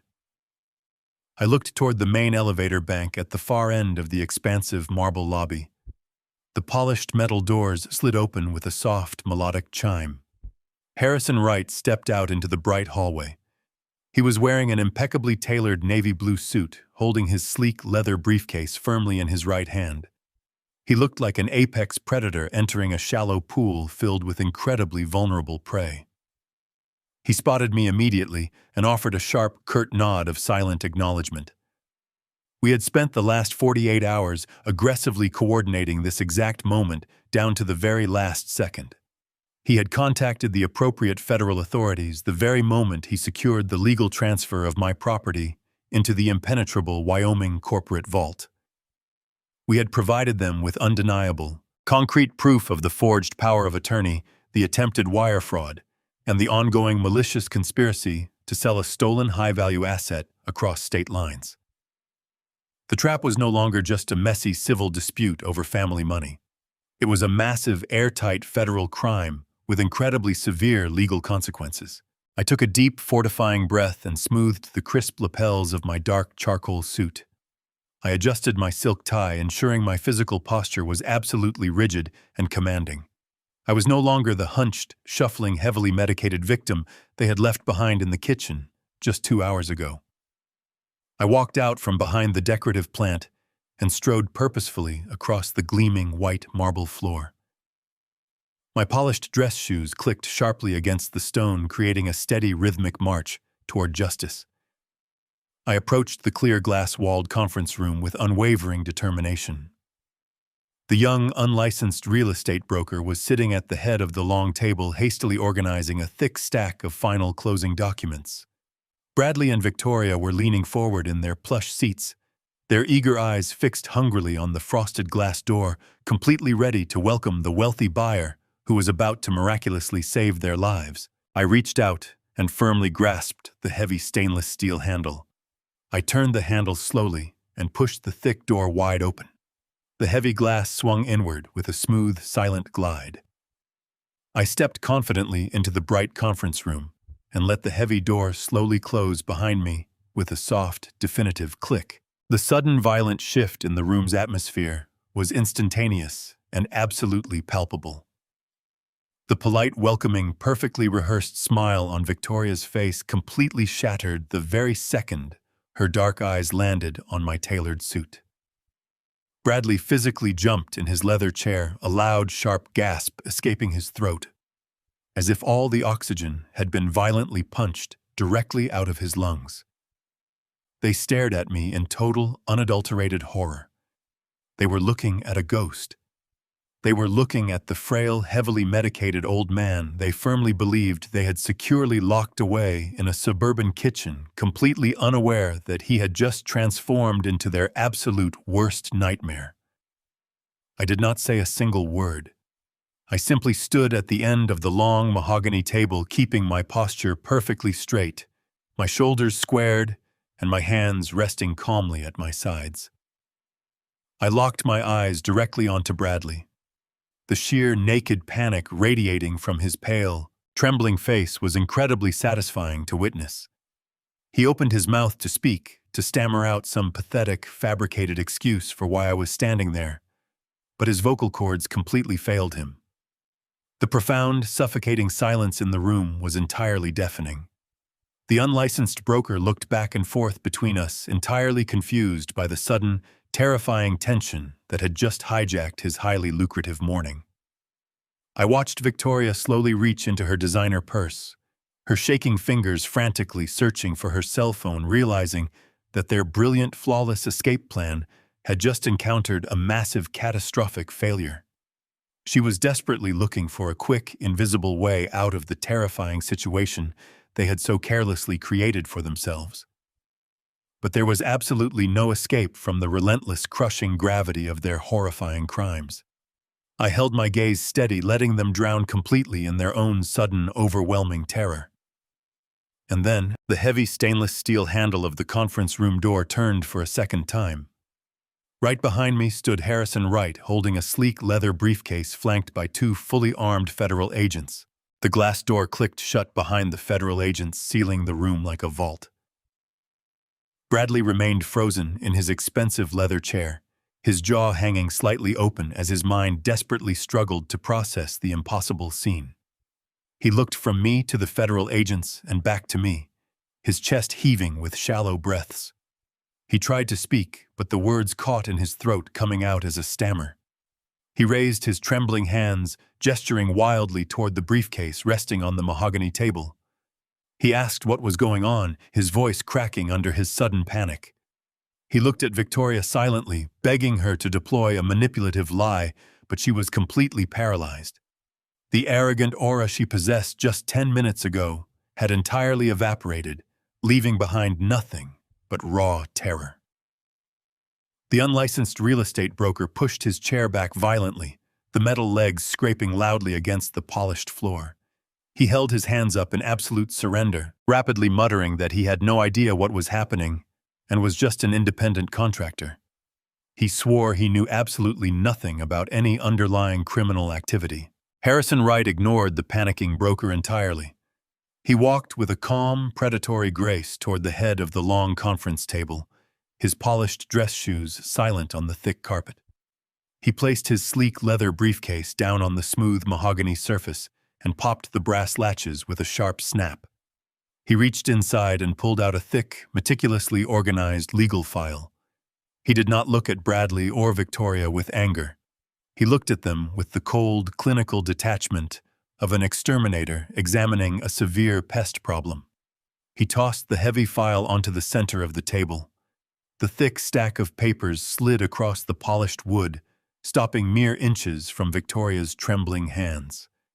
Harrison adjusted his tailored suit jacket and cleared his throat, commanding the absolute attention of every single person in the room. He spoke with a deep, resonant voice that carried the undeniable weight of absolute legal authority. "Allow me to formally introduce my client," he began, gesturing respectfully toward me. "You may know him as your father, but in the professional financial sector, he is recognized as the sole proprietor and acting chief executive officer of Apex Holdings." Bradley stared at Harrison in profound confusion, his brow deeply furrowed as his panicked brain desperately tried to connect the dots. He repeated the name Apex Holdings out loud, the unfamiliar corporate title tasting like ash in his mouth. Victoria swallowed hard, her dark eyes darting frantically toward the heavy file resting on the table. Harrison offered them a sharp, humorless smile. He calmly explained that Apex Holdings was a privately managed investment firm with a significant amount of liquid capital available for immediate deployment. He stated that earlier this week, Apex Holdings utilized its corporate channels to reach out to a specific, unregulated offshore lending entity. Harrison leaned forward, placing both of his hands flat on the mahogany table. "Apex Holdings just legally purchased your delinquent $800,000 debt directly from the underground syndicate via secure corporate channels," he announced, letting the sheer magnitude of his words hang heavily in the silent room. We bought your paper at a premium to ensure a rapid, unquestioned transfer of financial liability. The dangerous men who were threatening to burn you alive are no longer looking for you. You no longer owe them a single dime. For a brief, agonizingly stupid second, a profound wave of relief washed over Bradley's pale face. He actually believed that I had intervened to save his miserable life. He thought that the pathetic, forgiving father he had constantly manipulated had rushed in at the very last minute to financially rescue him from his catastrophic mistakes. He let out a long, shaky breath and looked up at me with fresh tears welling in his cowardly eyes. But Harrison Wright was not finished delivering the devastating sequence of perfectly timed explosions. He reached out and tapped his index finger sharply against the top page of the legal file. However, Harrison continued, his tone dropping into a lethal, icy register. Because Apex Holdings absorbed your financial liability, we are now your sole exclusive creditors, and unfortunately, we demand immediate total repayment in full. Victoria finally found her voice, though it sounded like dry leaves. She pointed a shaking finger at the closing documents spread across the table. She aggressively stated that they were closing on the house right now, and they would securely have the cash to pay the debt in less than an hour. Harrison let out a short, sharp laugh that lacked any warmth. He shook his head slowly, looking at Victoria with genuine, unadulterated pity. That is where you have encountered a massive, insurmountable legal dilemma, he said smoothly. You see, you cannot legally sell a property that you do not actually own. Victoria's face instantly went completely pale. All the blood drained from her cheeks, leaving her looking physically ill. She stammered that she had a valid notarized power of attorney document that explicitly granted her husband the legal right to liquidate his father's primary estate. Harrison nodded in polite agreement, conceding that her forged document might have functioned perfectly under different circumstances. But a power of attorney only applies to assets currently held by the principal individual. Harrison explained, his voice ringing with absolute finality. Mr. Richard legally transferred the entire deed of his suburban Chicago property out of his personal name nearly a month ago. He gifted the entire estate completely into the impenetrable corporate vault of Apex Holdings. We officially own the house. You have spent the entire morning aggressively attempting to sell an asset that belongs to a private corporation. The devastating reality of their situation crashed down upon them like a collapsing concrete ceiling. Victoria slumped back into her leather chair, her breath coming in short gasps as the invisible noose finally pulled incredibly tight around her neck. She looked down at the forged consent forms she had so eagerly presented to the broker just minutes ago, suddenly realizing they were not her ticket to a tropical paradise, but rather her signed confession to a massive crime. Bradley began to shake violently, burying his face in his trembling hands as he let out a low, pathetic moan of pure despair. The unlicensed real estate broker silently grabbed his personal briefcase and attempted to slip out the back door, but the two armed federal agents stepped forward, completely blocking his only route of escape. The lead agent, a tall, broad-shouldered man with a stern expression, reached into his dark suit jacket and pulled out a pair of heavy steel handcuffs. The sharp, metallic clinking sound echoed ominously in the tense, silent conference room. The agent looked directly at Bradley and Victoria, his voice projecting the terrifying weight of the federal justice system. Because they attempted to sell an asset they did not own using a forged power of attorney document across state lines, they committed first-degree federal wire fraud. There was absolutely no escape from the permanent consequences of their actions. The heavy steel handcuffs clicked shut around Victoria's wrists, the sharp metallic sound cutting through the stunned silence of the conference room. Her legs gave out completely. She collapsed against the edge of the mahogany table, letting out a raw, guttural sound of pure panic as the federal agent firmly secured her arms behind her back. All of her arrogant confidence, all of her calculating cruelty completely evaporated in an instant. She looked like a terrified, trapped animal, realizing that the cage door had just been permanently locked. Bradley did not try to run. He did not try to fight. He simply crumbled. He fell heavily to his knees, right there on the polished marble floor, his expensive designer suit wrinkling around his shaking body. He buried his face in his hands, his shoulders shaking violently as deep, pathetic sobs tore through his chest. The reality of his absolute destruction had finally broken his mind. He looked up at me, his face streaked with hot tears, his eyes wide with a desperate, pleading terror. Dad, Bradley cried out, his voice cracking into a high, hysterical pitch. I am so sorry. Please, you have to stop this. You cannot do this to us. I am your son. I looked down at the man kneeling on the floor. I searched my heart for a single ounce of pity, for any lingering trace of a father's protective instinct. I found absolutely nothing but cold, hardened steel. My voice was completely devoid of any emotion when I finally answered him. This house stopped being yours a month ago, I said, every word landing like a heavy final blow. And you stopped being my son the exact day you walked into that hospital and unplugged your mother's machine. Bradley let out a horrific, agonizing wail. He knew in that precise moment that I had heard the audio recording. He knew that his darkest, most unforgivable sin had been completely exposed to the light. The second federal agent hauled him roughly to his feet, securing his wrists tightly in cold steel. Bradley tried to reach out toward me, begging for a mercy he absolutely did not deserve, but the agents firmly dragged him backward. Victoria was weeping uncontrollably, her makeup running down her pale cheeks in dark streaks as she was marched out of the glass doors. I stood perfectly still, watching them being paraded away through the crowded real estate lobby in handcuffs. The unlicensed broker sat frozen in his chair, completely paralyzed by the sheer magnitude of the federal raid that had just destroyed his incredibly lucrative morning. He looked down at his trembling hands, entirely aware that his own illegal business practices were about to be heavily scrutinized by the authorities.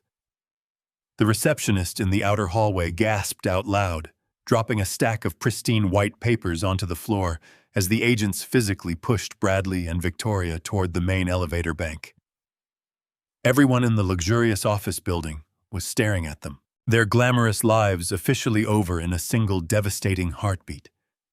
They were utterly humiliated in front of their wealthy peers, completely stripped of the arrogant facade they had worn for years. Harrison Wright stood quietly beside me, patiently packing his heavy legal files back into his sleek leather briefcase. He closed the brass latches with a solid, definitive snap, offering me a silent nod of profound mutual respect. We walked out of the conference room together, leaving the terrified broker behind us. The nightmare was finally over. The cancer had been surgically permanently removed from my daily life forever today. Fast forward exactly 3 months later. The air out here in Wyoming is incredibly crisp and clean, entirely untouched by the suffocating smog of the city. I am standing on the wide wooden porch of the massive ranch that Martha secretly left me, leaning gently against the sturdy railing outside. The morning sun is just beginning to rise over the jagged mountain peaks, casting a brilliant golden glow across the 5,000 acres of lush green plains stretching out as far as my eyes can see. In the distance, a small herd of wild horses grazes peacefully near a winding river. The heavy machinery of the Mineral Corporation continues its steady, rhythmic work on the horizon, quietly securing my financial independence. I do not feel lonely out here in this vast open space. I feel a profound, overwhelming sense of absolute freedom. The legal fallout back in Chicago happened extremely fast. It was incredibly swift and absolutely devastating for them. Bradley and Victoria are currently sitting in federal holding facilities awaiting a criminal trial that will inevitably sentence them to decades in a maximum security prison. They tried to plead for leniency, but the audio recordings and the paper trail of their massive offshore debts provided the prosecution with an airtight, inescapable case. The underground cartel enforcer who threatened my life was swept up in a massive federal raid orchestrated by the authorities using the intelligence Harrison gathered. The dangerous syndicate was completely dismantled, removing the final lingering threat permanently from my existence. As for the massive house in the Chicago suburbs, I decided I never wanted to step foot inside those walls ever again. The memories there had been too deeply tainted by their greed and betrayal. Instead of selling it for profit, I instructed Harrison to execute a legal transfer of the property deed to a highly respected local charity. The sprawling 5-bedroom home has now been entirely renovated and officially converted into a free full-time medical clinic and safe haven for elderly individuals who have been abandoned or abused by their own families. The exact place where my son planned to discard me is now a fortress of hope and healing for people who truly need it. It felt like the perfect ultimate victory over his dark intentions. I take a slow, deep sip of my hot black coffee, letting the rich, bitter taste ground me in the present moment. I look up at the wide, endless blue sky, watching a solitary hawk circle effortlessly on the morning thermal currents. A gentle, cooling breeze sweeps across the porch, rustling the leaves of the old oak tree standing near the front wooden steps. I close my eyes, letting the quiet peace of the ranch wash over my tired soul. For the first time since that terrible day in the hospital, the crushing weight of grief is completely gone. I do not feel broken anymore. I feel completely whole. I smile knowing that I honored her remarkable legacy by protecting myself and delivering the ultimate justice. I take another breath of the fresh mountain air, and for the very first time in months, I can actually feel Martha standing right beside me. We are together again in spirit, watching the beautiful sunrise over the vast, magnificent Wyoming landscape today. I know she is incredibly proud of the difficult choices I made to defend our family honor. The long, painful chapter of betrayal is finally closed forever. A brand new, profoundly peaceful chapter of my life has officially begun, and I am fully ready to embrace it now. Blood does not guarantee loyalty, and love should never blind you to the truth. When you spend your entire life sacrificing for your family, it is easily possible to ignore the obvious red flags of extreme entitlement and pure greed. But true wisdom comes with age and the profound realization that trust must be earned, not blindly given. Evil often wears the familiar face of the very people we care for the absolute most. Do not let sentimentality make you a helpless victim. Stand up, protect your legacy, and never let those who betray you dictate your final chapter today. If Richard's story of betrayal and ultimate justice kept you on the edge of your seat, please hit that subscribe button right now. Drop a comment below and tell me how you would have handled Bradley and Victoria. Let us talk about it in the comments. See you very soon.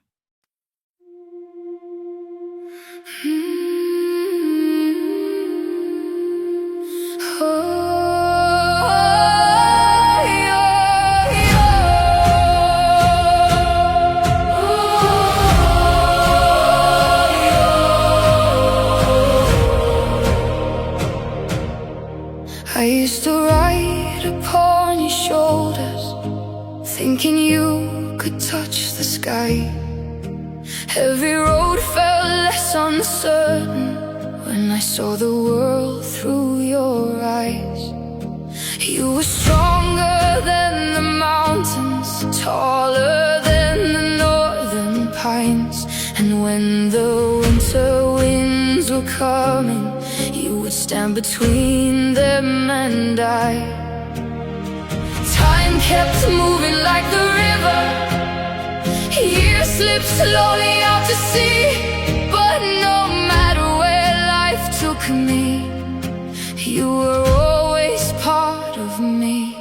I am my father's daughter, in every step I take, in every time I choose to stand.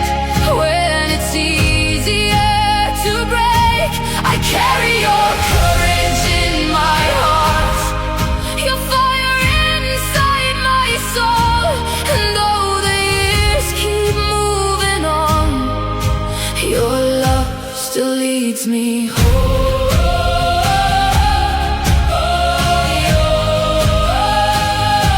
You taught me strength is not in power, but in kindness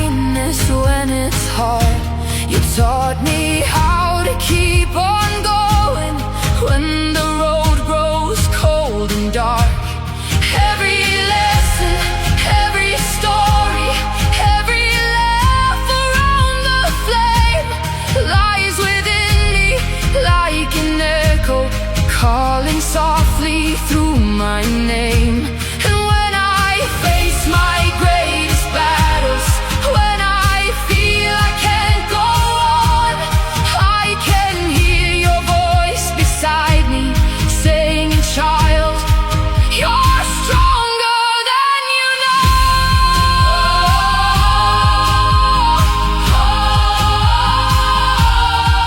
I am my Father's daughter, in every step I take, in every time I choose to stand.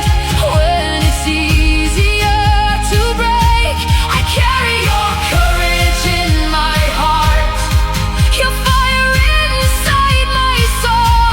And though the years keep moving on, your love still leads me home.